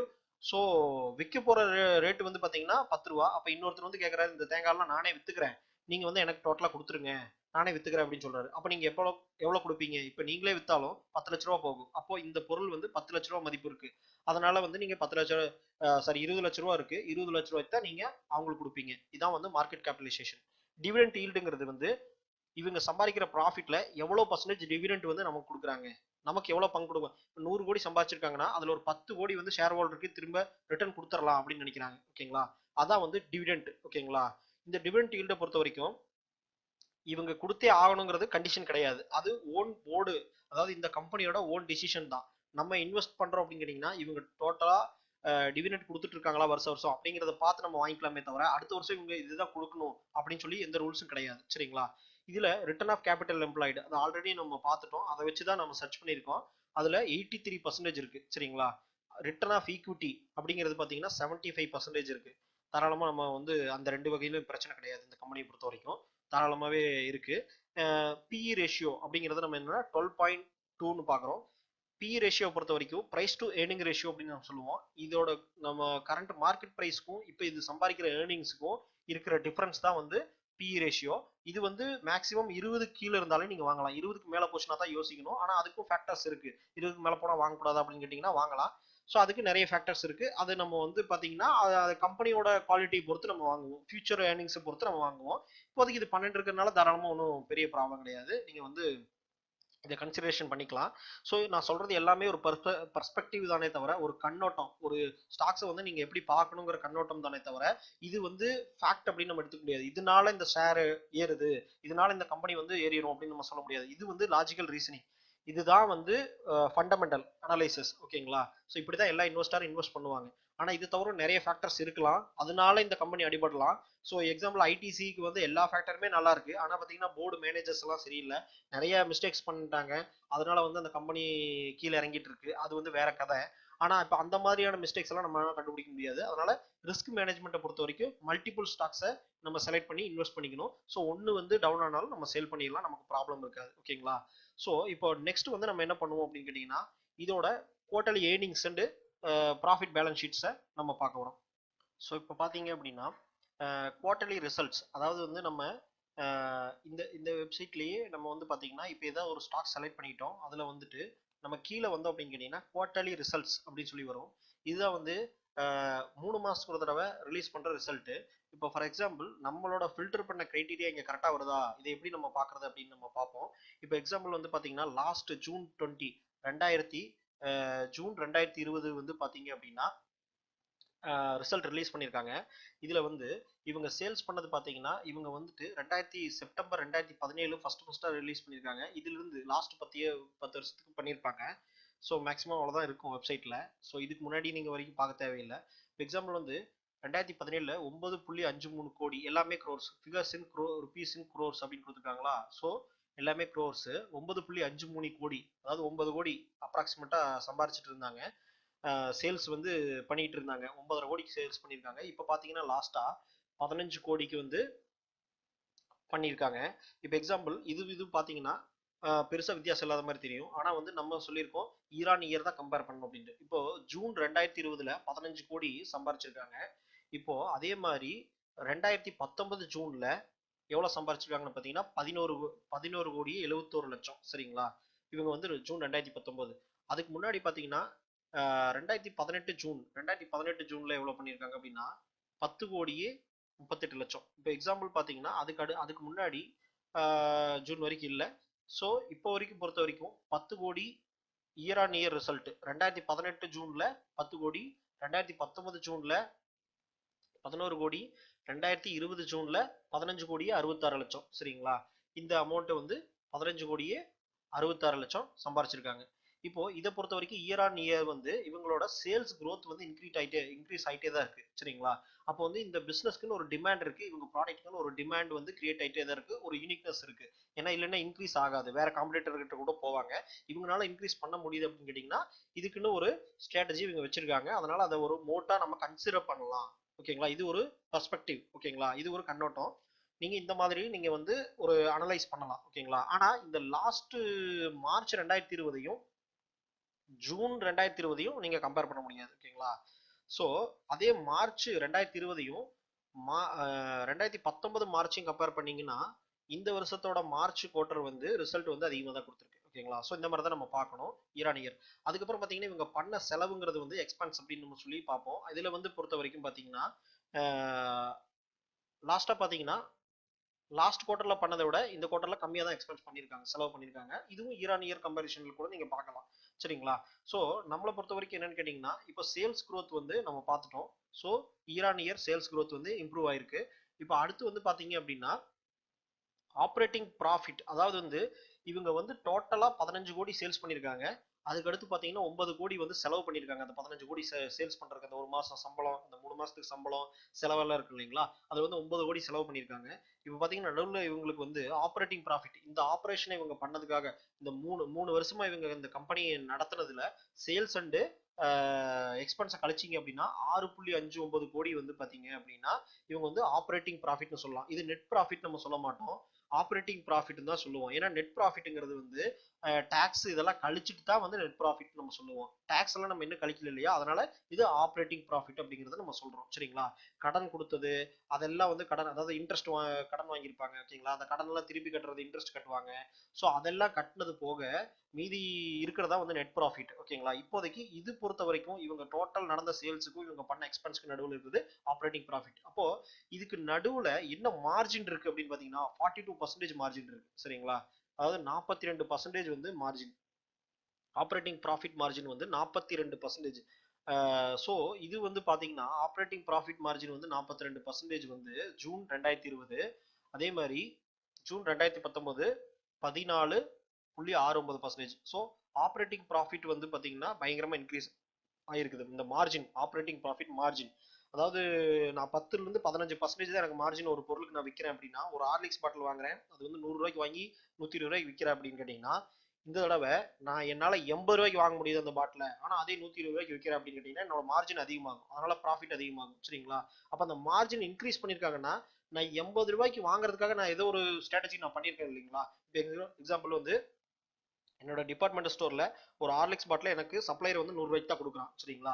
ஆனா நான் அவங்ககிட்ட பல்கா வாங்குறதுக்கோ இல்ல வந்து அவங்ககிட்ட கம்மியா வாங்குறதுக்கோ ஒரு ஸ்ட்ராட்டஜி யூஸ் பண்ணி நான் வந்து 80 ரூபாய்க்கு வாங்கியிருக்கேன் அப்படின்னா, இப்போ 80 ரூபாய்க்கு வாங்கி 100 ரூபாய்க்கு கொடுக்குறேன்னா எனக்கு இன்னும் 20 ரூபாய் எக்ஸ்ட்ரா தான் கிடைக்குது. சரிங்களா? அப்போ 40% மார்ஜின் ஆயிருது. ஓகேங்களா?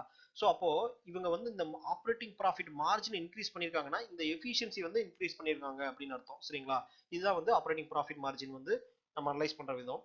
அதுக்கடுத்து பாத்தீங்கன்னா இன்ட்ரெஸ்ட், அதாவது 23 லட்சம் வந்து பாத்தீங்கன்னா இன்ட்ரெஸ்ட் வந்து பே பண்ணிட்டு இருக்காங்க. நான் சொன்னேன் இல்லைங்களா, இன்ட்ரெஸ்ட் வந்து 23 லட்சம் பே பண்றாங்க. ஸோ அதர் இன்கம் வந்து பாத்தீங்கன்னா ஒரு 86 லட்சம் வருது. மத்த இவங்க ஏதாவது அசெட் வச்சிருக்கலாம், அதுல இருந்து இன்கம் வருது. ஓகேங்களா? இது டீடைல்டா பார்க்கணும்னா ஆனுவல் ரிப்போர்ட்ல போய் நீங்க பார்க்கலாம். ஸோ டிப்ரிசியேஷன், இவங்க வந்து இப்போ ஒரு டேபிள் சேர் வாங்கியிருந்தா கூட அந்த டேபிள் சேர் வந்து பாத்தீங்கன்னா வாங்கினப்போ ஒரு விலை இருந்திருக்கும், அதுக்கப்புறம் பாத்தீங்கன்னா ஒரு வருஷம் கழிச்சு அதோட விலை பாதி ஆயிரும் இல்லைங்களா? ஸோ நம்ம நார்மலா வந்து அதே விலையிலே நம்ம போட்டுருக்க மாட்டோம். அப்போ அசட் வந்து ஒரு 1000 கோடிக்கு வந்து ஒரு கம்பெனி அசட் வச்சிருக்காங்க அப்படின்னா அந்த அசட் வந்து பழசாயிட்டே தான் இருக்கும், அது வருஷம் வருஷம் விலை கம்மியாயிட்டு தான் இருக்கும். அப்போ அதாவது இடங்களை தவிர, அதாவது இடமா வச்சிருந்தாலும் கோல்டா வச்சிருந்தாலும் அசட் இன்க்ரீஸ் ஆகும். அப்போ வந்து மத்தபடி வேற ஏதாவது பொருளா வச்சிருந்தா அது டிப்ரிசியேஷன் ஆகும். ஒரு மெஷின் இருக்கு அப்படின்னா மெஷின் வந்து செகண்ட் ஹேண்ட் தான் வாங்குவாங்க. ஓகேங்களா? திருப்பி வித்தா அப்போ அந்த டிப்ரிசியேஷன் காஸ்ட் போட்டோம் அப்படின்னு கேட்டீங்கன்னா 34 லட்சம் கழியுது. சரிங்களா? அப்ப இதையும் கழிச்சிடணும்ல. ஸோ டோட்டல் ப்ராஃபிட்ல இருந்து இந்த 34 லட்சத்தையும் கழிச்சு இதையும் கழிச்சிட்டோம்னா அதுக்கப்புறம் பாத்தீங்கன்னா மீதி இருக்கிறது பாத்தீங்கன்னா ப்ராஃபிட் பிஃபோர் டேக்ஸ் அப்படிங்கிறது வந்து பாத்தீங்கன்னா ப்ராஃபிட் பிஃபோர் டேக்ஸ், அதாவது பிடின்னு சொல்லுவாங்க ஓகேங்களா. பிபிடினா ப்ராஃபிட் பிஃபோர் டாக்ஸ் 6.88 கோடி. ஸோ டோட்டலா 6.59 கோடி வந்து சம்பாரிச்சாங்க. அதுல வந்து பாத்தீங்கன்னா இதெல்லாம் கழிச்சது போக இவங்களுக்கு வந்து அதர் இன்கம்னு ஒரு 86 லட்சம் ஆட் ஆயிருக்கு இல்லைங்களா. அப்போ இதையும் வந்து இன்கமா சேர்த்திட்டு மொத்தமா பாத்தீங்கன்னா 6.88 லட்சம் வந்து சாரி 6.88 கோடி வந்து பாத்தீங்கன்னா ப்ராஃபிட் பிஃபோர் டாக்ஸ். அதுக்கப்புறம் 19% டாக்ஸ் போட்டிருக்காங்க. 19.04% டாக்ஸ் போக 5.57 கோடி வந்து நெட் ப்ராஃபிட் ஓகேங்களா. இதான் வந்து ப்ராஃபிட் ஆஃப்டர் டாக்ஸ்னு சொல்லலாம், இதுதான் நெட் ப்ராஃபிட் அப்படின்னு சொல்லலாம். இப்போ இதுல வந்து டோட்டல் நம்பர் ஆஃப் ஷேர்ஸ் எவ்வளவு இருக்குதோ அதை வந்து டிவைட் பண்ணாங்க. இந்த 5 கோடி ப்ராஃபிட் வந்து total number of shares divide பண்ணாங்கன்னா ஒரு ஷேருக்கு 3.84 இன் ருபீஸ் 3.84 ரூபா சம்பாதிக்குது ஓகேங்களா. 3 ரூபா 84 பைசா ஒரு ஷேருக்கு சம்பாதிக்குது இந்த கம்பெனி ஓகேங்களா. இது வந்து குவார்டர்லி ரிசல்ட். ஸோ இபிஎஸ் வந்து இங்க இக்னோர் பண்ணிருங்க. ஏர்னிங் பர் ஷேரை வந்து குவார்டர்லி ரிசல்ட்ல பார்க்க வேண்டாம் சரிங்களா. ஏர்னிங் பர் ஷேரை பொறுத்தவரைக்கும் குவார்டர்லி ரிசல்ட்ல நம்ம பார்க்க வேண்டாம். நம்ம அடுத்து என்ன பண்றோம் அப்படின்னு கேட்டீங்கன்னா ஏர்னிங் பர் ஷேரை வந்து இயர்லி ரிப்போர்ட்ல தான் பார்க்கணும். இப்போ எக்ஸாம்பிள் வந்து நீங்க கீழே போனீங்க அப்படின்னா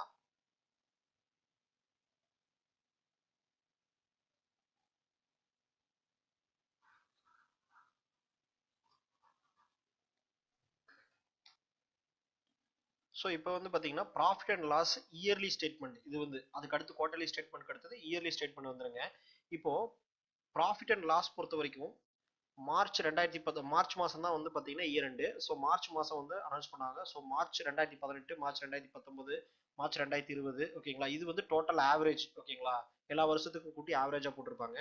இப்போ வந்து பார்த்தீங்கன்னா இந்த சேல்ஸ் அப்படிங்கிறது பார்த்தீங்கன்னா வருஷம் இப்போ போன வருஷம் பார்த்தீங்கன்னா 2019 டோட்டல், அதாவது ஒரு வருஷத்துக்கு 4 குவார்டர் வருது அப்படின்னா 4 குவார்டரை ஆட் பண்ணி டோட்டல் சேல்ஸ் வந்து 41 கோடி சேல்ஸ் பண்ணியிருக்காங்கன்னா இந்த வருஷம் பார்த்தீங்கன்னா 85 கோடி. இது வந்து நம்ம இயர் ஆன் இயர்லாம் நம்ம கால்குலேட் பண்ண முடியாது. இது வந்து போன வருஷத்துக்கு இந்த வருஷத்துக்கு கம்பேர் பண்ணி தான் ஆகணும் சரிங்களா. குவார்டர்லி ரிசல்ட் வரும்போது தான் இயர் ஆன் இயர் அப்படின்னு சொல்லி நம்ம சொல்லுவோம். ஸோ 41 கோடி போன வருஷம் சேல்ஸ் பண்ணியிருக்காங்க, அப்படியே டபுள் ஆயிருக்கு 85 கோடி சேல்ஸ் பண்ணியிருக்காங்க. ஸோ எக்ஸ்பென்ஸ் பார்த்தீங்கன்னா போன வருஷம் 34 கோடி பண்ணியிருக்காங்க, இந்த வருஷம் 53 கோடி பண்ணியிருக்காங்க. ஸோ போன வருஷம் ஆப்ரேட்டிங் ப்ராஃபிட் வந்து 7 கோடி தான் இருந்திருக்கு சரிங்களா. இந்த வருஷம் பாருங்க கிட்டத்தட்ட பார்த்தீங்கன்னா 3-4 மடங்கு இன்க்ரீஸ் பண்ணியிருக்காங்க. இப்போ 32 கோடி இருக்கு சரிங்களா.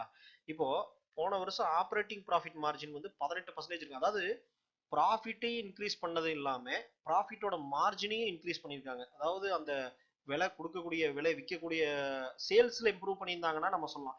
சேல்ஸ் இம்ப்ரூவ் பண்ணியிருக்காங்க, ஆனா மார்ஜினையும் இம்ப்ரூவ் பண்ணியிருக்காங்க. ஏன்னா மார்ஜின் பர்சன்டேஜ்ல கால்குலேட் பண்ணதுனால போன வருஷம் 18% இருக்கு, இந்த வருஷம் பார்த்தீங்கன்னா 37% இருக்கு ஓகேங்களா. ஸோ மார்ஜினை இன்க்ரீஸ் பண்ணியிருக்காங்க, ப்ராஃபிட் ஆப்ரேட்டிங் ப்ராஃபிட் மார்ஜினையும். ஸோ அதுக்கு முன்னாடி எல்லாம் பாருங்க இந்த மார்ச் 2009 பாத்தீங்க அப்படின்னா லாஸ், அதாவது 1 கோடி லாஸ்ல தான் இருந்திருக்காங்க. மார்ச் 2011 1 கோடி லாஸ்ல தான் இருந்திருக்காங்க. ஸோ இந்த வருஷம் பார்த்தீங்கன்னா லாஸ்ல தான் இருந்திருக்காங்க.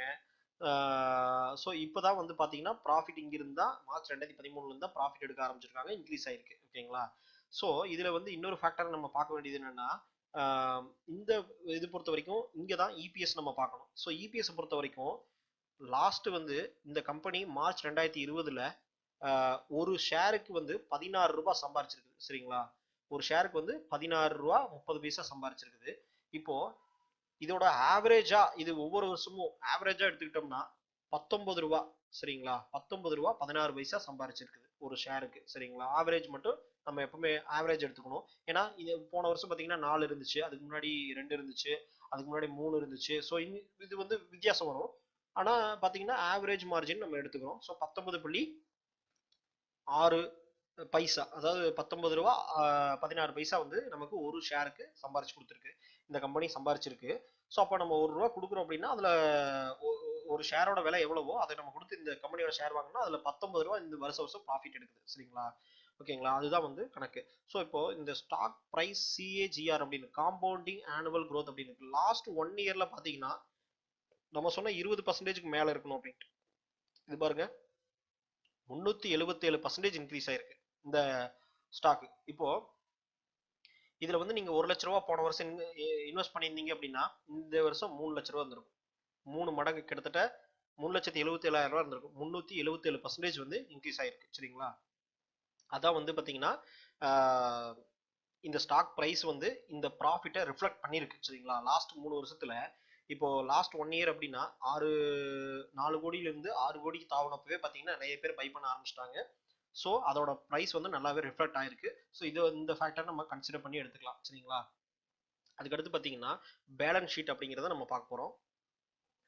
ஸோ இப்போ வந்து அடுத்து கொஞ்சம் கீழே வந்தீங்கன்னா அந்த ப்ராஃபிட் லாஸ் ஸ்டேட்மெண்ட்லேருந்து கீழே வந்தீங்கன்னா பேலன்ஸ் ஷீட் அப்படின்னு சொல்லி இருக்கு. சரிங்களா?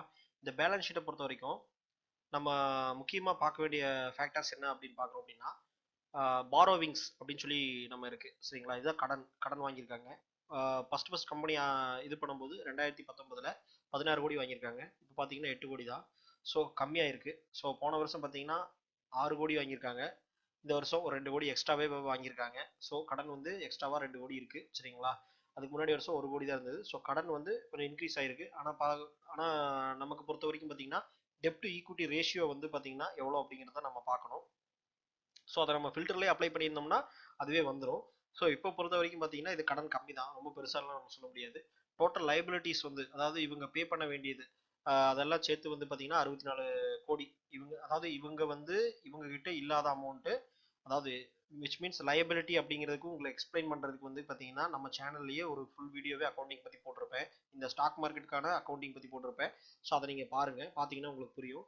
அதுக்கப்புறம் பார்த்தீங்கன்னா மெயினாக பார்க்க வேண்டியது பார்த்தீங்கன்னா டோட்டல் அசட் பொறுத்த வரைக்கும் 20 கோடி 33 கோடி 64 கோடி. ஓகேங்களா? லாஸ்ட் 3 வருஷத்துல நம்ம பார்த்தா போதும். ஸோ 20 கோடியிலேருந்து 33 கோடி இன்க்ரீஸ் பண்ணியிருக்காங்க அசட்டு. அதுக்கப்புறம் பார்த்தீங்கன்னா சடனாக 64 கோடி இன்க்ரீஸ் பண்ணி அப்படியே டபுள் ஆயிருக்கு. சரிங்களா? ஸோ அசட்டை பொறுத்த வரைக்கும் நல்லாவே இன்க்ரீஸ் பண்ணியிருக்காங்க அசட்டை பொறுத்த வரைக்கும். ஆனால் அதில் வந்து நம்ம வந்து கடன் அப்படிங்கிறதையும் சேர்த்து பார்க்கணும். ஆனால் அது அந்த அளவுக்கு இன்னும் பெருசாக இன்க்ரீஸ் ஆகலை. ஸோ 64 கோடி அப்படிங்கிறது வந்து பார்த்தீங்கன்னா 33 64ங்கிறது டபுள் மடங்காக இன்க்ரீஸ் ஆயிருக்கு அசட்டு. ஓகேங்களா? இதுதான் வந்து பேலன்ஸ் ஷீட்டில் நம்ம மேக்ஸிமம் பார்க்க வேண்டிய விஷயங்கள். இதில் வந்து பேலன்ஸ் ஷீட்டில் அனலைஸ் பண்ணுறது நிறைய விஷயம் இருக்குது. ஆனால் இருந்தாலும் எல்லாமே பார்க்கறதுனால நமக்கு வந்து எல்லாமே கரெக்டாக ஒர்க் ஆயிருமா அப்படின்னு நம்ம சொல்ல முடியாது. முக்கியமான ஒரு சில ஃபேக்டர்ஸ் நம்ம பார்த்தா போதும். அடுத்து வந்து பார்த்தீங்க அப்படின்னா கேஷ் ஃப்ளோ ஸ்டேட்மெண்ட் இருக்குது. கேஷ் ஃப்ளோ ஸ்டேட்மெண்ட்டை பொறுத்த வரைக்கும் நெகட்டிவில் தான் இருக்குது. சரிங்களா?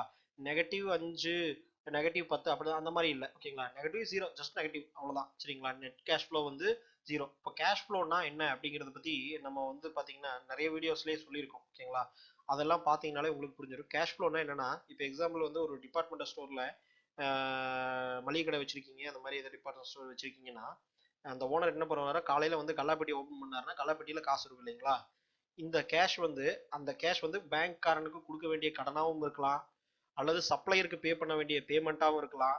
அந்த அமௌண்ட் கம்ப்ளீட்டா அவனுக்கு சொந்தமானு சொல்ல முடியாது. அதுல வந்து ப்ராஃபிட்டும் இருக்கலாம். சரிங்களா? ஆனா மொத்தத்துல ஒரு 10,000 20,000 கேஷ் இருக்கு பாத்தீங்களா? அந்த கேஷ் வந்து எப்பவுமே அவங்க இப்போ சப்ளையருக்கு வந்து ஒரு 10,000 ஒரு 2,000 3,000 கொடுத்துட்டா கூட சேல்ஸ்ல வந்து திரும்ப 2,000 3,000 உள்ள வந்துடும். சரிங்களா?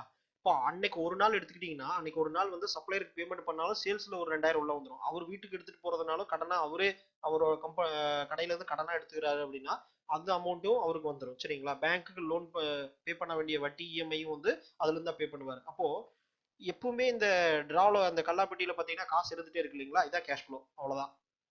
ஸோ இதை ஒரு வருஷத்துக்கு கால்குலேட் பண்ணீங்கன்னா அந்த கம்பெனி வந்து ஒரு வருஷத்துக்கு 100 கோடி உள்ள வரும், 100 கோடி வெளியே போகும். ரெண்டே கழிச்சிங்க அப்படின்னா ஸோ என்ன அமௌண்ட் வந்து பேலன்ஸ் எப்பவுமே நின்றுட்டு இருக்குதோ அந்த அமௌண்ட் வந்து பார்த்தீங்கன்னா எப்பவுமே நம்ம கையில் புழங்கிட்டு இருக்கிற அமௌண்ட், அந்த அமௌண்ட்டை வந்து நம்ம யூட்டிலைஸ் பண்ணலாம். கம்பெனிஸ் வந்து கேஷ் ஃப்ளோ அதிகமாக இருக்கிற கம்பெனிஸ் வந்து பார்த்தீங்கன்னா என்ன பண்ணுவாங்க அப்படின்னா அந்த கேஷ் ஃப்ளோ எல்லாம் பார்த்தீங்கன்னா இன்வெஸ்ட் பண்ணுவாங்க. அடுத்தடுத்து பிசினஸ்ல இன்னொரு புதுசாக ஒரு பிரான்ச் போடுவாங்க. ஏன்னா அந்த காசெல்லாம் கடன் இல்லாம வாங்குற காசு. இப்போ வந்து சப்ளையர் கொடுக்கறது பேங்க்ல கட்டுறது அதெல்லாம் போகவே பாத்தீங்கன்னா ஒரு 10 கோடி இருக்கு அப்படின்னா அந்த 10 கோடியில புதுசா இன்னொரு பிரான்ச் போட்டு இன்க்ரீஸ் பண்ணிட்டே போயிட்டு இருப்பாங்க. ஸோ அந்த கேஷ் ஃப்ளோங்கிறது வந்து அந்த விஷயத்துக்கு ரொம்ப ஹெல்ப்ஃபுல்லா இருக்கும். சரிங்களா? அதை பொறுத்த வரைக்கும் இந்த கம்பெனி பொறுத்த வரைக்கும் கேஷ் ஃப்ளோ வந்து நெகட்டிவ்ல இல்ல, ஸோ ஜீரோல இருக்கு அவ்வளவுதான். ஓகேங்களா? ஸோ ஜஸ்ட் நெகட்டிவ்ல இருக்கு. ஸோ இதுதான் வந்து கேஷ் ஃப்ளோ அப்படிங்கிற ஒரு விஷயம். ஸோ இதுல பொறுத்த வரைக்கும் கேஷ் ஃப்ளோ ரொம்ப மோசமா இல்லை. அதாவது -5 6 அப்படிலாம் போயிட்டு இருந்துச்சுன்னா இவங்களுக்கு வந்து கடன் வாங்காம ரன் பண்ண முடியாது, வெளியிருந்து அமௌண்ட் உள்ள வராம ரன் பண்ண முடியாது அப்படிங்கிறது மீனிங். ஸோ இதுதான் வந்து கேஷ் ஃப்ளோ. ஸோ இந்த கேஷ் ஃப்ளோங்கிறது வந்து நம்ம மெயினா ஒரு பார்க்க வேண்டிய விஷயம். நெகட்டிவ்ல இல்லாம இருந்தா போதும். ஸோ அதுதான் மெயின் நமக்கு. ஸோ அடுத்து செக்ஷன் கீழே வந்தீங்கன்னா ரேஷியோஸ் அப்படின்னு சொல்லி இருக்கு. ஓகேங்களா?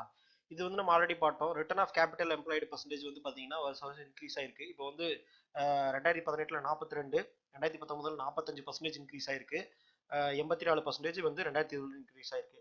ரிட்டர்ன் ஆஃப் கேபிட்டல் எம்ப்ளாய்டுனா என்ன அப்படிங்கிறத நான் உங்களுக்கே சொல்லிட்டேன். ஸோ அது உங்களுக்கு ஆல்ரெடி புரிஞ்சிருக்கும்.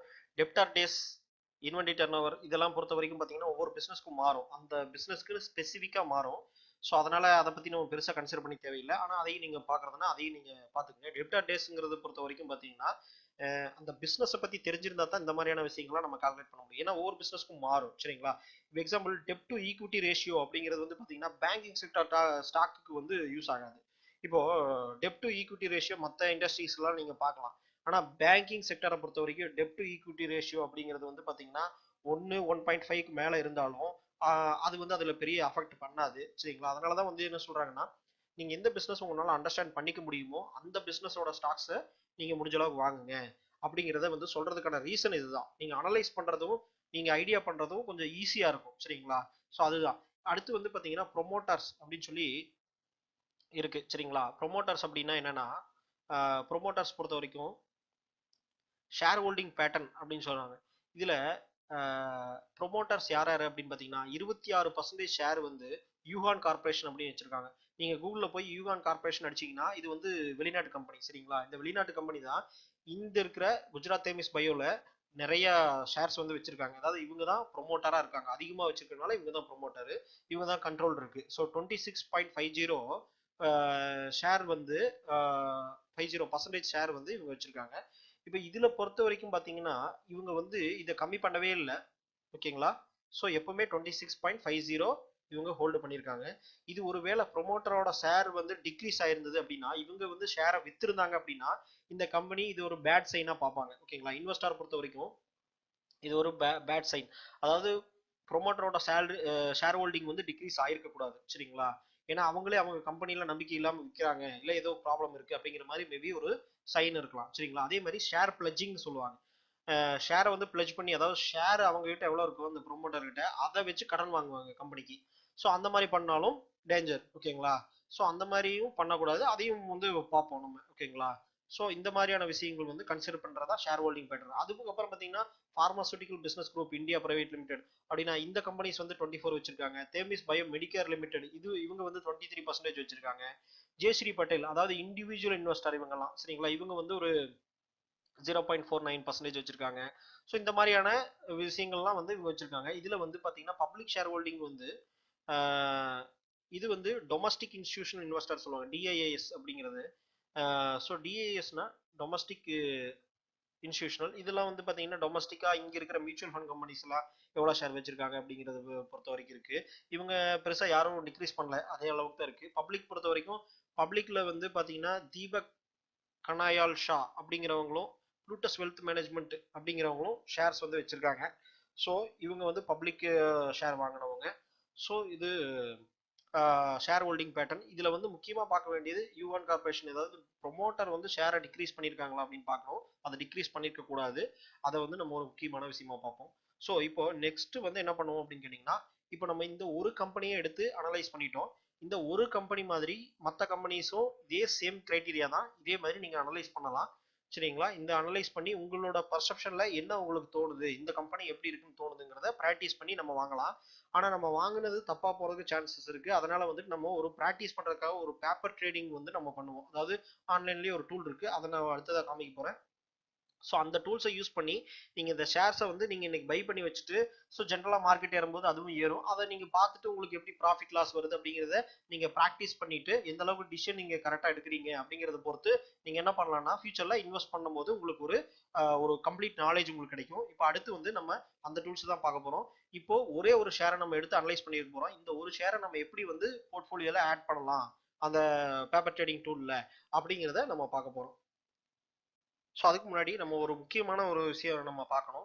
என்னன்னு கேட்டிங்கன்னா, இந்த கம்பெனியோட எல்லாமே ஓகே. ஸோ இந்த கம்பெனி வந்து எனக்கு எல்லாமே ஓகே. இது மெடிக்கல் இண்டஸ்ட்ரி. ஸோ மெடிசனுக்கு வந்து பொதுவாக டிமாண்ட் எப்பவுமே இருக்கும். ஸோ மக்கள் தொகை இன்க்ரீஸ் ஆக மெடிசனுக்கு டிமாண்ட் இருக்கும். அப்படிங்கிறதுனால இந்த கம்பெனியை நான் வாங்கலாம் அப்படின்னு சொல்லி ஒரு முடிவு பண்ணுறேன்னு வச்சுக்கோங்க. ஆனால் இப்போ இந்த கம்பெனியை வாங்குறதுக்கு உண்டான ப்ரைஸில் இது இருக்கா, இது இப்போ நான் வாங்கினேன்னா இந்த ப்ரைஸ்க்கு இந்த கம்பெனி ஒர்த்தா அப்படிங்கிறத நம்ம எப்படி பார்க்கலாம் அப்படின்னு கேட்டிங்கன்னா, ஃபர்ஸ்ட் விஷயம் இந்த கம்பெனியோட கரண்ட் மார்க்கெட் ப்ரைஸ் நம்ம பார்க்கணும். கரண்ட் பிரைஸ் 234 ரூபாய் இந்த ஷேர் வந்து சேல் ஆகிட்டு இருக்கு. இப்போ 234 ரூபாய்க்கு லாஸ்டா ட்ரேடிங் இது முடிஞ்சிருக்கு. இப்போ நம்ம வாங்கணும்னா ஒரு ஷேர் வாங்கணும்னா 234 ரூபாய் நம்ம கொடுத்தா நம்ம அந்த ஷேரை வாங்கணும். சரிங்களா?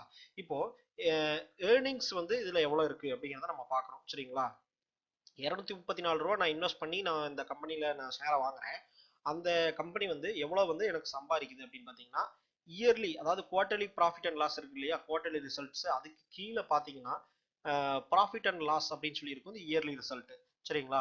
இப்போ இந்த இயர்லி ரிசல்ட்ல டிடிஎம்னு லாஸ்டா இருக்கு இல்லைங்களா, இதான் ஆவரேஜ் வந்து ரிசல்ட் எல்லாத்துக்குமே. ஆவரேஜ் சேல்ஸ், ஆவரேஜ் எக்ஸ்பென்ஸ், இந்த மாதிரி.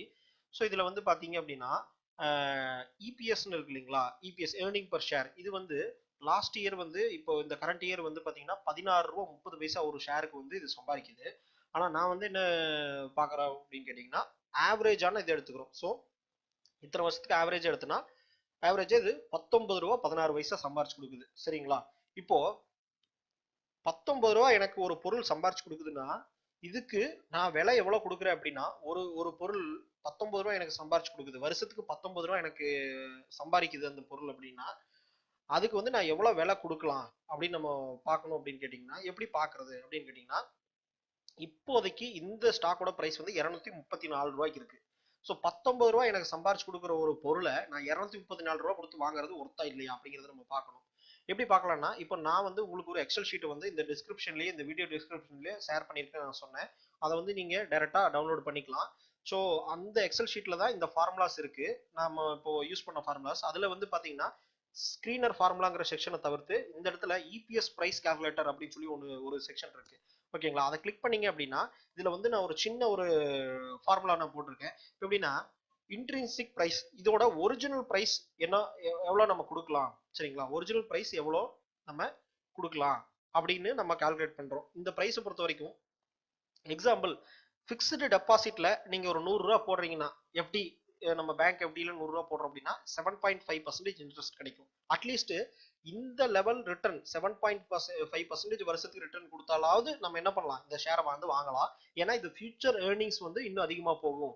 அப்ப இப்போ நம்ம அட்லீஸ்ட் 7.5% நமக்கு கிடைச்சதுன்னா தான் நம்ம இது ஃபியூச்சர் ஏர்னிங்ஸ் போற வரைக்கும் நம்ம வந்து இதை வச்சிருக்கலாம், ஒரு இம்ப்ரூவ் ஆகும் அப்படிங்கிறத நம்ம யோசிக்கிறோம். ஓகேங்களா? ஸோ அப்படி நம்ம பார்க்கும்போது இந்த கரண்ட் மார்க்கெட்டோட, அதாவது average EPS are last year. ஓகேங்களா? ஸோ ஆவரேஜ் இபிஎஸ் நம்ம எடுத்துக்கிறோம். சரிங்களா? ஆவரேஜ் இபிஎஸ் இந்த கம்பெனிக்கு எவ்வளவு இருக்கு, 19.16 பைசா. சரிங்களா? அப்போ 19.16 பைசா நீங்க டைப் பண்றீங்க, உங்களுக்கு வந்து எஃப்டியோட இன்ட்ரெஸ்ட் ரேட் 7.5% உங்களுக்கு நீங்க இங்க கீழே டைப் பண்றீங்க. அப்போ 19.16 பைசா. சரிங்களா? இப்போ டைப் பண்ணீங்க அப்படின்னா அட்லீஸ்ட் இந்த 7.5% இன்ட்ரெஸ்ட் ரேட் கிடைக்குது நமக்கு, கிடைக்கணும் அப்படின்னு நம்ம நினைச்சோம்னா 255 ரூபா கொடுத்து இந்த பொருளை வாங்கினீங்கன்னா உங்களுக்கு அது 19 ரூபா ரிட்டர்ன் கொடுத்துச்சுன்னா 7.5% அப்படிங்கிறது தான் கணக்கு. சரிங்களா? இப்போ ஃபேர் பிரைஸ், நீங்க எதுக்கு இந்த பொருளை எத்தனை ரூபா வரைக்கும் நீங்க கொடுத்து வாங்கலாம் அப்படின்னு கேட்டீங்கன்னா 255 ரூபா கொடுத்து வாங்கலாம். சரிங்களா? 255 ரூபா கொடுத்து வாங்கினீங்கன்னா இந்த 19 ரூபா இது சம்பாரிச்சு கொடுக்குதுன்னா அது 7.5%. ஸோ இதை நீங்க ரெண்டையும் போட்டீங்கன்னா ஆவரேஜ் இபிஎஸ்ஸையும் 7.5, ஒருவேளை நீங்க வந்து எனக்கு 7.5 மேல கிடைக்கணும், ரிட்டர்ன் கிடைக்கணும் அப்படின்னு எதிர்பார்த்தீங்கன்னா இந்த இடத்துல நீங்க 10% அப்படின்னா 10% டைப் பண்ணுங்க. டைப் பண்ணீங்கன்னா அப்போ 10% உங்களுக்கு கிடைக்கணும்னா இந்த பொருளை நீங்க 191 ரூபா கொடுத்தா வாங்கணும். அதுக்கு அதிகமா கொடுத்து வாங்கினீங்கன்னா 10% கிடைக்காது. சரிங்களா?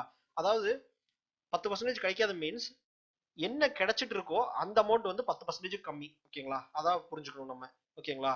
ஸோ எனக்கு வந்து 20% ரிட்டர்ன் வேணும் அப்படின்னு நம்ம நினைச்சோம் அப்படின்னு கேட்டீங்கன்னா, நான் 95 ரூபா கொடுத்து ஒரு பொருளை வாங்கினா அது வந்து 19 ரூபா சம்பாரிச்சு கொடுத்தோம்னா 20% ரிட்டர்ன். ஸோ இப்போதைக்கு பொறுத்த வரைக்கும் நம்ம 7.5% ஃபிக்ஸ்டா வச்சுக்கிறோம். ஸோ ஃபியூச்சர் ஏர்னிங்ஸ் வந்து இன்க்ரீஸ் ஆகும்னு சொல்லி. ஸோ அட்லீஸ்ட் ஆனா இந்த ஏர்னிங்ஸ் நமக்கு கிடைச்சாலாவது நமக்கு ஃபிக்ஸ்ட் டெபாசிட்டோட இன்ட்ரெஸ்டாவது நமக்கு கிடைக்கும். இதான் வந்து இந்த பிரைஸுக்கு பின்னாடி இருக்கிற லாஜிக். ஓகேங்களா? இது ஒரு சிம்பிளான மெத்தட். இதை தவிர நிறைய காம்ப்ளெக்ஸான மெத்தட்லாம் இருக்குது. அதெல்லாம் வந்து நான் என்னோட பர்சனல் ஒப்பீனியன்லாம் அதெல்லாம் சூஸ் பண்றது கிடையாது. ஏன்னா அப்படி ஒன்றும் நம்ம சூஸ் பண்ணி நமக்கு வந்து பாத்தீங்கன்னா ரொம்ப காம்ப்ளெக்ஸா திங்க் பண்ண ஆரம்பிச்சோம் அப்படின்னு கேட்டீங்கன்னா நிறைய போகும். ஸோ அது வந்து வேணும்னா நம்ம அடுத்தடுத்த வீடியோஸ்ல நம்ம போட்டுக்கலாம். இப்போதைக்கு வந்து பாத்தீங்கன்னா இந்த மாதிரி தான் நான் சூஸ் பண்ற என்னோட மெத்தடு. ஸோ உங்களுக்கு வந்து நீங்க இதையும் யூஸ் பண்ணலாம், இல்லை இதை தவிர பெட்டரா நீங்க மெத்தட் கிரியேட் பண்ணி நீங்க யூஸ் பண்ணலாம். ஸோ இப்போதைக்கு பொறுத்த வரைக்கும் பாத்தீங்க அப்படின்னா இந்த 19 ரூபா 16 பைசா அப்படிங்கிறது பொறுத்த வரைக்கும் பாத்தீங்கன்னா இதோட ஏர்னிங். ஸோ இந்த ஸ்டாக் வந்து பாத்தீங்கன்னா நீங்க 255 ரூபா கொடுத்து வாங்கலாம். ஆனா இப்போ இதோட கரண்ட் மார்க்கெட் பிரைஸ் எவ்வளவு இருக்குன்னு நம்ம பார்க்கணும். ஸோ 234 ரூபா தான் இருக்கு. ஓகேங்களா? அப்போ நம்ம இந்த பொருளுக்கு தாராளமா 255 வரைக்கும் கொடுத்தாலே உங்களுக்கு வந்து 7.5% உங்களுக்கு ரிட்டர்ன் கிடைச்சிரும் இந்த இவங்களோட ஏர்னிங்ஸை பொறுத்த வரைக்கும். ஓகேங்களா? ஆனா இந்த ஸ்டாக்ஸ் பொறுத்த வரைக்கும் 234 ரூபா, அதாவது நம்ம போட்ட கால்குலேஷனோட 255 ரூபாங்கிறது வந்து அதிகபட்ச பிரைஸ். அதை விட கம்மியான பிரைஸுக்கு தான் இது இருக்கு. ஓகேங்களா? 234 ரூபாய்க்கு தான் இருக்கு. ஓகேங்களா? அப்ப வாங்குனீங்கன்னா உங்களுக்கு 7.5%க்கு மேலேயே கிடைக்கும். ஓகேங்களா? இந்த பிரைஸ்க்கு மேல இருக்கக்கூடாது, இந்த பிரைஸுக்கு கீழே இருக்கலாம். பேஸ்ட் ஆன் உங்களோட ரிஸ்க் அண்ட் நீங்க எவ்வளவு நாள் வெயிட் பண்ண முடியுமோ அந்த இதை பொறுத்து நம்ம கால்குலேட் பண்ணிக்கலாம். அப்போ இந்த பிரைஸ் வந்து சரியான பிரைஸ் தான். இந்த பிரைஸ்ல நம்ம தாராளமா வாங்கலாம் அப்படிங்கறத நம்ம பாக்குறோம். ஓகேங்களா? ஸோ ஸ்டாக்கோட சார்ட்டை பொறுத்த வரைக்கும் பாத்தீங்கன்னா லாஸ்டா சிஏஜிஆர் 1 இயர்ல 377% இன்க்ரீஸ் ஆயிருக்கு. சரிங்களா? ஸ்டாக்கோட பிரைஸ். ஸோ அது நீங்க சார்ட்ல பாத்தீங்கன்னாலும் உங்களுக்கு தெரியுது. ஸோ லாஸ்டா வந்து 20 மார்ச் இருந்து பாத்தீங்கன்னா உங்களுக்கு வந்து ஏறிட்டே தான் போயிட்டு இருக்கு. ஸோ உங்களுக்கு வந்து ஸ்டாக் வந்து பாத்தீங்கன்னா ஒரு 8 நவம்பர் 2019 வந்து 52 ரூபாய்க்கு இருந்த ஸ்டாக் இன்னைக்கு வந்து பாத்தீங்கன்னா 241 ரூபாய்க்கு வந்துருச்சு. ஸோ இது வந்து பாத்தீங்கன்னா இம்ப்ரூவ் ஆயிருக்கு, ஷேரும் இம்ப்ரூவ் ஆயிருக்கு. ஸோ இதே கண்டினியூ ஆகும் அப்படின்னு சொல்லி நம்ம எக்ஸ்பெக்ட் பண்ணலாம். ஸோ அப்படி பொறுத்த வரைக்கும் நம்ம இந்த ஸ்டாக்ஸை இந்த ப்ரைஸ்க்கு வந்து நம்ம சூஸ் பண்றோம். ஒரு சில ஸ்டாக்ஸ் எல்லாம் பாத்தீங்கன்னா ஏர்னிங்ஸ் வந்து 19 ரூபா தான் இருக்கும். ஆனா வந்து பாத்தீங்கன்னா கரண்ட் பிரைஸ் வந்து 500 ரூபா 1000 ரூபாய்க்கு இருக்கும். சரிங்களா? அது வந்து ஓவர் வேல்யூடு. அந்த ஸ்டாக்ஸ் வந்து ஏர்னிங்ஸை வந்து ஓவர் வேல்யூட் பண்ணிருக்காங்க. எதனால அப்படி பண்றாங்கன்னா இதோட அடுத்த வருஷமோ இல்ல வந்து அதுக்கு அடுத்த வருஷத்துலயோ ரொம்ப அதிகமான ப்ராஃபிட் போயிடும். ஸோ நம்ம வாங்கின விலைக்கு விட ஏர்னிங்ஸ் அதிகமா வந்துடும் அப்படின்னு நினைக்கிறாங்க. அதனால அந்த ஸ்டாக்ஸை வாங்குறாங்க. ஆனா நம்ம வந்து ஒரு ஒரு ப்ரைஸை ஃபிக்ஸ் பண்றதுக்குன்னு ஒரு லாஜிக் வேணும். அதனால வந்து இந்த லாஜிக் நிறைய பேர் யூஸ் பண்ணுவாங்க. ஸோ இந்த லாஜிக் நம்ம எடுத்துக்கலாம். சரிங்களா? இப்போ வந்து நம்ம அந்த டூல்ஸ்ல எப்படி இந்த ஸ்டாக்ஸை வந்து பேப்பர் ட்ரேடிங் பண்றது அப்படிங்கறத நம்ம பார்க்க போறோம். இப்போ பாத்தீங்கன்னா investing.com அப்படின்னு சொல்லி ஒரு வெப்சைட் இருக்கு. இந்த வெப்சைட்டையும் நான் லிங்க்லேயே கொடுக்குறேன். சரிங்களா? அப்படி கொடுக்க மறந்துட்டாலும் நீங்க இந்த வீடியோலயே பார்த்துக்குங்க. investing.com அப்படின்னு சொல்லி ஒரு வெப்சைட் இருக்கு. இதுல நீங்க போனீங்க அப்படின்னா உங்களுக்கு இதுதான் ஃபர்ஸ்ட் பேஜ், ஹோம் பேஜுக்கு ஓப்பன் ஆகும். அதுல பொறுத்த வரைக்கும் போர்ட்ஃபோலியோ அப்படின்னு சொல்லி ஒரு மெனு இருக்கும். சரிங்களா? அந்த போர்ட்ஃபோலியோ கிளிக் பண்ணீங்கன்னா நான் ஆல்ரெடி சைன்இன் பண்ணிட்டேன், அதாவது லாகின் பண்ணிட்டேன். பேசிக்கா நீங்க வந்து கூகுள் சைன் அப் பண்ணிக்கலாம். ஸோ அதனால பண்ணதுனால எனக்கு வந்து டைரக்டா இந்த பேஜ் வந்துருச்சு. நீங்க சைன்இன் பண்ணலைன்னா சைன்இன் பண்ண சொல்லி பேஜ் வரும். ஃப்ரீ தான், இந்த டூல் ஒன்றும் காஸ்ட் எல்லாம் கிடையாது. ஸோ பேசிக்கா நீங்க வந்து இந்த டூலை ஓப்பன் பண்ணிட்டீங்கன்னா உங்களுக்கு வந்து போர்ட்ஃபோலியோ செக்ஷன் ஓப்பன் பண்ணீங்கன்னா இந்த மாதிரி வரும். சரிங்களா? இதுல வந்து வாட்ச்னு இருக்கு இல்லைங்களா? ஸோ இதுக்கு பக்கத்துல ஒரு ப்ளஸ் பட்டன் இருக்கும், கிரியேட் நியூ போர்ட்ஃபோலியோன்னு சொல்லி. இதுல வந்து நான் கிளிக் பண்றேன். கிளிக் பண்ணி வாட்ச் லிஸ்ட் ஆர் ஹோல்டிங்ஸ் ரெண்டு கேக்குது. நான் வந்து ஹோல்டிங்ஸ் கிளிக் பண்றேன். ஹோல்டிங்ஸ் கிளிக் பண்ணி இதுக்கு ஒரு சும்மா ஒரு பேர் கொடுத்துட்றேன், மை போர்ட்ஃபோலியோ அப்படின்னு சொல்லி ஒரு பேர் கொடுத்துட்றேன். சரிங்களா? மை போர்ட்ஃபோலியோ அப்படின்னு சொல்லி ஒரு பேர் கொடுத்து அதை நான் வந்து கிரியேட் அப்படின்னு சொல்லி கொடுத்துட்றேன். கிரியேட் நான் கொடுத்துட்டேன் அப்படின்னா எனக்கு வந்து ஒரு போர்ட்ஃபோலியோ வந்து இந்த இடத்துல மை போர்ட்ஃபோலியோ அப்படின்னு சொல்லி ஒரு டேப் வந்து கிரியேட் ஆயிடுச்சு. ஸோ இந்த டேப்பை பொறுத்த வரைக்கும் பார்த்தீங்கன்னா கீழே வந்து நம்ம ஆட் பண்ணிக்கலாம். அதாவது நம்ம என்னென்ன ஸ்டாக்ஸ் வாங்கணும்னு நினைக்கிறோமோ அதை ஆட் பண்ணிக்கலாம். இப்போ எக்ஸாம்பிள் வந்து நம்ம வந்து குஜராத் தேமிஸ் பயோ லிமிடெட் தான் நம்ம வந்து சூஸ் பண்ணியிருக்கோம். So GUJA Gujarat தேமிஸ்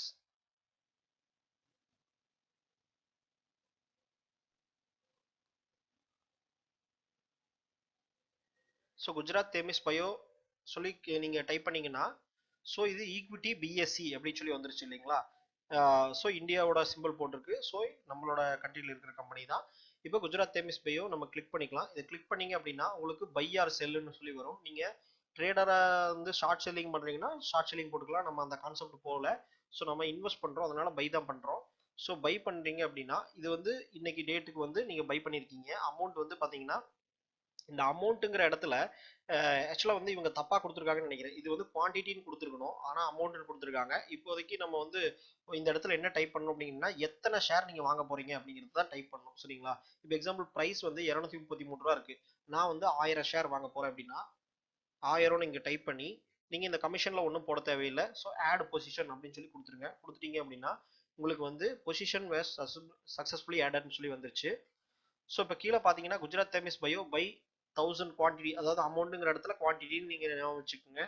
so 1000 quantity.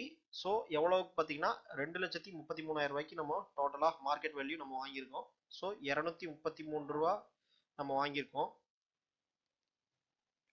So இப்போ பார்த்தீங்க அப்படின்னா உங்களுக்கு வந்து இந்த மாதிரி ஸ்டாக்ஸ் வந்து நீங்கள் எவ்வளோ வேணாலும் இங்கே டைப் பண்ணி நீங்கள் ஆட் பண்ணிக்கலாம்.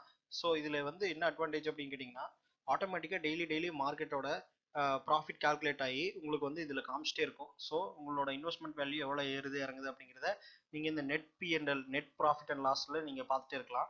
ஸோ இதில் பார்த்தீங்கன்னா யூஎஸ் டாலரில் காமிக்குது. நீங்கள் வந்து இங்கே வந்துட்டு கரன்சி வந்து ஐஎன்ஆர்னு கொடுத்துட்டிங்கன்னா உங்களுக்கு வந்து ஸோ ஐஎன்ஆரில் மாறிடும். ஸோ 2,33,800 ரூபா வந்து நம்ம இப்போதைக்கு இன்வெஸ்ட் பண்ணியிருக்கோம். ஸோ மற்ற கம்பெனிஸ் நீங்கள் சூஸ் பண்ணிங்கன்னா அந்த கம்பெனிஸ் நீங்கள் சூஸ் பண்ணுறதை பொறுத்து நீங்கள் வந்து இங்கே ஆட் ஆகிக்கும். ஸோ அதில் வந்து ப்ராஃபிட் அண்ட் லாஸ் வந்து நீங்கள் இதுலேயே பார்த்துக்கலாம். ஸோ எப்பவுமே இன்வெஸ்ட் பண்ணும்போது நீங்கள் வந்து பார்த்தீங்க அப்படின்னா ஒரு 5லேருந்து 10 ஸ்டாக்ஸ் வரைக்கும் சூஸ் பண்ணி இன்வெஸ்ட் பண்ணுங்கள். ஸோ இங்கே வந்து நீங்கள் வந்து எவ்வளோ ஸ்டாக்ஸ் போடுறீங்களோ அதில் வந்து மினிமம் வந்து 5 மேக்ஸிமம் வந்து 10 வரைக்கும் நீங்கள் வந்து ஸ்டாக்ஸை செலக்ட் பண்ணுங்கள். 10க்கு மேலே வந்து டைவர்சிஃபை பண்ண வேண்டாம். ஸோ மல்டிபிள் ஸ்டாக்ஸில் ஈக்குவலாக அமௌண்ட்டை வந்து பிரித்து போடுங்க. ஸோ அதுக்கப்புறம் எந்த ஸ்டாக்ஸும் வந்து பார்த்தீங்கன்னா ஒரே நாளில் 10% இல்லை டோட்டலாக வந்து 10% வந்து டவுன் ஆயிருக்கு அப்படின்னா அந்த 10லேருந்து 15% டவுன் ஆகிற ஸ்டாக்ஸை வந்து சேல் பண்ணிடுங்க. ஏன்னா 10 to 15% வந்து சடனாக டவுன் ஆகுதுன்னா ஒரு ஸ்டாக் வந்து பார்த்தீங்க அப்படின்னா உங்களுக்கு வந்து அந்த ஸ்டாக்ஸை பொறுத்த வரைக்கும் ஏதோ ஒரு நியூஸ் ஏதாவது அந்த மாதிரி இருக்கலாம். அப்போ நீங்கள் வந்து அந்த ஸ்டாக்ஸை பற்றின நியூஸை வந்து நீங்கள் சர்ச் பண்ணி பார்த்துட்டு அதை வந்து சேல் பண்ணிடலாம். ஸோ அந்த மாதிரி நீங்கள் வந்து எப்பவுமே பார்த்துக்குங்க.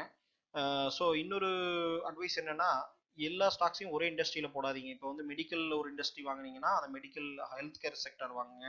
ஸோ வேற ஒரு இண்டஸ்ட்ரி ஆட்டோமொபைல் வாங்குங்க. So banking sector. ஸோ முடிஞ்ச அளவுக்கு டிஃப்ரெண்ட் செக்டாரை வந்து சூஸ் பண்ணி போடுங்க. அப்போ தான் வந்து பேலன்ஸ்டாக இருக்கும். சரிங்களா? ஸோ இப்போ அடுத்து வந்து பார்த்தீங்கன்னா இடிஎஃப்னா என்ன அப்படிங்கிறது வந்து நம்ம பார்க்க போகிறோம். சரிங்களா?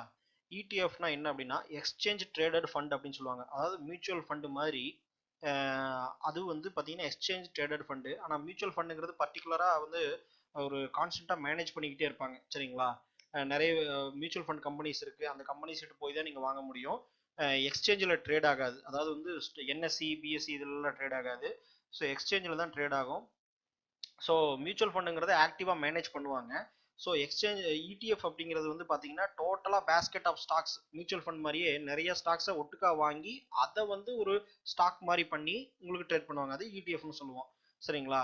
இப்போ எக்ஸாம்பிள் வந்து கோல்டு இடிஎஃப்னா கோல்டை வந்து பை பண்ணி அதில் இருக்க இடிஎஃபாக கன்வெர்ட் பண்ணி அதை வந்து சேல் பண்ணுவாங்க. ஸோ அதில் நீங்கள் வாங்கிக்கலாம். ஸோ பார்த்தீங்கன்னா நிறைய யூஎஸ் மார்க்கெட்டோட ஸ்டாக்ஸ் எல்லாத்தையுமே கேதர் பண்ணி ஒட்டுக்கா எல்லா ஸ்டாக்ஸையும் ஆட் பண்ணி நாஸ்டாக்ல இருக்கிற 100 ஸ்டாக்ஸையும் ஆட் பண்ணி அதை வந்து ஒரு இடிஎஃபாக கன்வெர்ட் பண்ணி நமக்கு என்எஸ்சியில் ட்ரேட் ஆகும். அதை வந்து நீங்கள் எக்ஸ்சேஞ்ச் ட்ரேடட் ஃபண்ட் அப்படின்னு சொல்லுவோம். சரிங்களா? அது ஒரு இடிஎஃப். ஸோ அதையும் நீங்கள் பை பண்ணலாம். அப்படி பை பண்ணிங்கன்னா யூஎஸ் ஸ்டாக்ஸையும் நீங்கள் வாங்க முடியும். ஓகேங்களா? யூஎஸ் மார்க்கெட்லேயும் இன்வெஸ்ட் பண்ண மாதிரி கோல்டுலேயும் இன்வெஸ்ட் பண்ணுற மாதிரி. ஓகேங்களா? அதையும் நீங்கள் இதில் ஆட் பண்ணிக்கலாம். ஸோ இப்போ என்னென்னலாம் இடிஎஃப்ஸ் வந்து இருக்குது அப்படிங்கிறத நம்ம பார்க்கணும்னா ஃபர்ஸ்ட் நீங்கள் கூகுளில் போயிட்டு ஜீரோதா இடிஎஃப்னு நினச்சிங்கன்னா நான் வந்து ஜீரோதாவில் ப்ரோக்கரேஜ் வச்சிருக்கிறதுனால ஜீரோதாவோட இடிஎஃப்ஸ் வந்து நான் பார்க்குறேன். ஓகேங்களா? ஸோ ஜஸ்ட் ஜீரோதாவில் என்னென்னலாம் லிஸ்ட் அவுட் ஆயிருக்கு அப்படின்ட்டு மேக்ஸிமம் என்எஸ்சியில் என்னென்னலாம் லிஸ்ட் ஆயிருக்கோ அதெல்லாமே ஜீரோதாவில் இருக்கும். ஸோ ஃபர்ஸ்ட் லிங்க் வந்து பார்த்தீங்கன்னா ஜீரோதா இடிஎஃப்னு டைப் படிச்சிங்கன்னா what are all the ETFs listed எக்ஸ்சேஞ்சுன்னு வருது. ஸோ இதில் போனீங்க அப்படின்னா கோல்டு பீஸ் அப்படின்னு சொல்லுவாங்க. இது கோல்டு இடிஎஃப். ஓகேங்களா? ஆர் ஷேர்ஸ் கோல்டு பீஸ் அப்படின்னு சொல்லி இது கோல்டு ஓட கண்டினியூஷன்.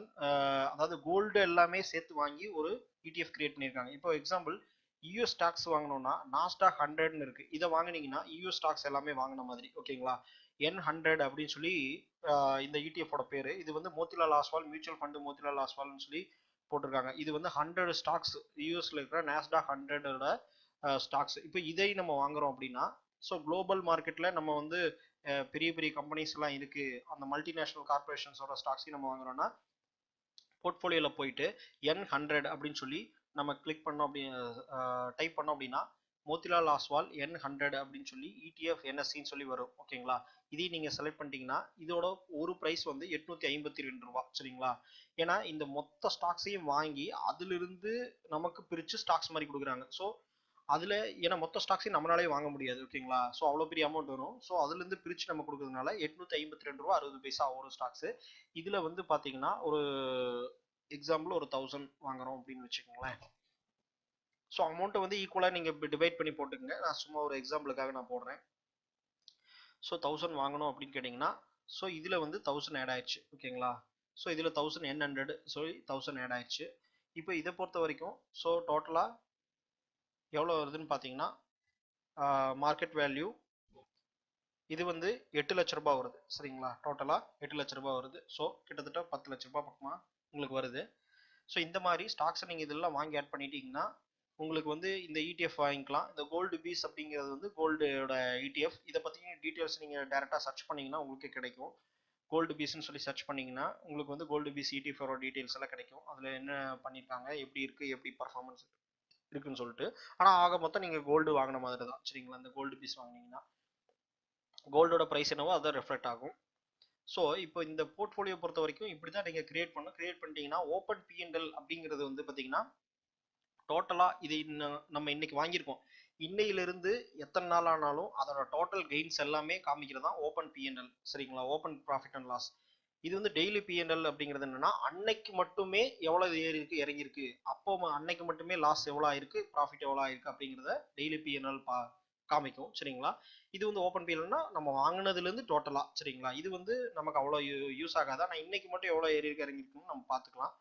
ஸோ ஓப்பன் P&L தான் வந்து நம்ம ஒரிஜினல் ப்ராஃபிட் அண்ட் லாஸ் அப்படிங்கிறத நம்ம எடுத்துக்கிறோம் சரிங்களா. ஸோ இதுதான் வந்து நீங்கள் இந்த investing.comல பேப்பர் ட்ரேடிங் பண்ணுற விதம். இதுக்கு நம்ம எந்த அமௌண்ட்டும் நம்ம இன்வெஸ்ட் பண்ண போகிறது இல்லை. ஜஸ்ட் வந்து நம்ம கிரியேட் பண்ணுறோம், ஆட் பண்ணுறோம், பார்க்குறோம். அதுக்கப்புறம் நம்ம வாட்ச் பண்ணிவிட்டு நம்ம வந்து எப்படி பர்ஃபார்மன்ஸ் ஆகுது, நம்ம செலக்ட் பண்ண விஷயங்கள்லாம் அப்படிங்கிறத நம்ம கெஸ் பண்ணுறோம் சரிங்களா. அதில் வச்சு நம்ம லேர்ன் பண்ணிக்கிறோம். ஸோ இது வந்து நீங்கள் மொபைலில் யூஸ் பண்ணணும்னு நினச்சிங்கன்னா மொபைலில் ப்ளே ஸ்டோரில் போய் investing.comனு சொல்லி அடிச்சிங்க, இல்லை இன்வெஸ்டிங்னு அடிச்சிங்கன்னா இதே சிம்பிளில் ஆப் வரும் சரிங்களா. அந்த ஆப்பை டவுன்லோடு பண்ணிவிட்டு அதை இன்ஸ்டால் பண்ணிவிட்டு அந்த ஆப்லேயும் நீங்கள் போய் சைன் பண்ணி அதுலேயும் போர்ட்ஃபோலியோன்னு ஒரு செக்ஷன் இருக்கும், அதை அனுப்பிச்சிங்கனாலும் இதே தான் வரும் சரிங்களா. ஸோ சிஸ்டம்லேயும் நீங்கள் யூஸ் பண்ணிக்கலாம், ஆப்லேயும் நீங்கள் யூஸ் பண்ணிக்கலாம். ஸோ இப்போ நான் சிஸ்டமில் ஆட் பண்ணிட்டேன், என்னோட ஆப்பில் நான் யூஸ் பண்ணேன் அப்படின்னா இந்த நான் ஆட் பண்ண ஸ்டாக்ஸ் எல்லாம் அதுலேயே வந்துடும் சரிங்களா. இது போர்ட்ஃபோலியோவில் நமக்கு எவ்வளோ பர்ஃபார்மன்ஸ் ஆகுதுன்னு பார்த்துக்கலாம். இப்போ எக்ஸாம்பிள் நீங்கள் வேற ஒரு ஸ்ட்ராட்டஜி யூஸ் பண்ணி நீங்கள் ஸ்டாக்ஸை செலக்ட் பண்ணியிருக்கீங்க அப்படின்னா புதுசாக கூட என்ன பண்ணிக்கலாம், ஒரு இந்த ப்ளஸ் சிம்பிளை கிரியேட் பண்ணி இதே மாதிரி புது போர்ட்ஃபோலியோவோட நீங்கள் கிரியேட் பண்ணிக்கலாம். அதுக்கு நீங்கள் ஒரு வேற மாதிரி ஒரு பேர் வச்சுக்கலாம் சரிங்களா. ஸோ இப்படி பண்ணுறதுனால உங்களுக்கு வந்து ஈஸியாக நீங்கள் வந்து நீங்கள் செலக்ட் பண்ண ஸ்டாக்ஸு, நீங்கள் இன்வெஸ்ட் பண்ணது எவ்வளோ, அதெல்லாம் வச்சு நீங்கள் எவ்வளோ நமக்கு ப்ராஃபிட் கெயின் ஆகுது அப்படிங்கிறத நீங்கள் வாட்ச் பண்ணிக்கலாம் சரிங்களா. இதுதான் வந்து இந்த investing.comோட பேப்பர் ட்ரேடிங் அப்படிங்கிறத நம்ம சொல்கிறோம். ஸோ முக்கியமான டிப்ஸ் இதில் என்ன அப்படின்னு கேட்டிங்கன்னா ரிஸ்க் மேனேஜ் பண்ணுறத பொறுத்த வரைக்கும் நீங்கள் அட்லீஸ்ட் டைவர்சிஃபை பண்ணி ஸ்டாக்ஸில் இன்வெஸ்ட் பண்ணணும். ரெண்டாவது பார்த்தீங்கன்னா ப்ராஃபிட் இம்ப்ரூவ் பண்ணோம் அப்படின்னு கேட்டிங்கன்னா நீங்கள் லாஸில் போகிற ஸ்டாக்ஸ், ஒரு சில ஸ்டாக்ஸ் நீங்கள் வாங்கினதெல்லாம் லாஸில் போயிட்டே இருக்கும். அப்போது நீங்கள் என்ன பண்ணணும்னா அதை உடனே செல் பண்ணிவிட்டு எது ப்ராஃபிட்டில் உங்களுக்கு போயிட்டு இருக்கோ அது கரெக்டான டிசிஷன் அர்த்தம் ஓகேங்களா. ஸோ அதில் இன்வெஸ்ட் பண்ணிடுங்க. ஸோ லாஸில் போகிறத கட் பண்ணிவிட்டு cut your losses let your profit go அப்படின்னு சொல்லுவாங்க. ஸோ அது மாதிரி போட்டுருங்க. ஸோ அதுக்கப்புறம் பார்த்தீங்கன்னா புதுசாக ஏதாவது ஒரு ஸ்டாக்ஸை வந்து நீங்கள் வந்து ஆட் பண்ணிக்கலாம். இப்போ ஒரு ஸ்டாக்ஸை வந்து நீங்கள் வந்து லாஸ் ஆகுதுன்னு கட் பண்ணீங்க இல்லையா, அதில் வந்து புதுசாக ஒரு ஸ்டாக்ஸை வந்து நீங்கள் என்ன பண்ணிக்கலாம்னா போர்ட்ஃபோலியோ பேலன்ஸ் பண்ணுறதுக்காக ஆட் பண்ணிக்கலாம். இல்லைன்னா ஏற்கனவே இருக்கிற ஸ்டாக்ஸே போதும் அப்படின்னு நினச்சிங்கன்னா நீங்கள் வந்து பை பண்ணிக்கலாம். ஸோ ஏன்னா நம்ம ஃபில்டர் பண்ணுறப்போ புதுசாக ஒரு ஸ்டாக்ஸ் வராது, அடுத்த குவார்டர்லி ரிசல்ட் அனௌன்ஸ் பண்ணும்போது அது வரலாம். அப்போ வந்து நீங்கள் அந்த ஸ்டாக்ஸ் ஆட் பண்ணணும்னு நினச்சிங்கன்னா ஆட் பண்ணிக்கலாம். ஸோ ப்ராஃபிட் லாஸ் ஆகும்போது மேக்ஸிமம் வந்து பார்த்தீங்கன்னா நீங்கள் மேனேஜ் பண்ணிக்கணும். ஸோ அதுதான் வந்து முக்கியமான விஷயம் ஓகேங்களா. ஸோ இந்த சீரீஸ் பொறுத்த வரைக்கும் இதோட நம்ம வந்து கம்ப்ளீட் பண்ணுறோம் சரிங்களா. இப்போது நீங்கள் வந்து என்ன பண்ணணும் அப்படின்னு கேட்டிங்கன்னா உங்களோட கமெண்ட் செக்ஷனில் போயிட்டு கமெண்ட் போடுங்க. அடுத்து நெக்ஸ்ட் உங்களுக்கு எதை பற்றி தெரியணும்னு கமெண்ட் போடுங்க. நம்ம வந்து டீட்டெயில்டாக அதை பற்றி நான் உங்களுக்கு எந்த அளவுக்கு என்னால் சொல்ல முடியுமோ சொல்கிறேன். ஸோ இந்த சேனலை வந்து சப்ஸ்கிரைப் பண்ணுங்கள். ஸோ இந்த வீடியோஸ் வந்து முடிஞ்ச அளவுக்கு ஷேர் பண்ணுங்கள் மற்றவங்களுக்கு. ஸோ ரொம்ப மற்றவங்களுக்கும் யூஸ்ஃபுல்லாக இருக்கும்.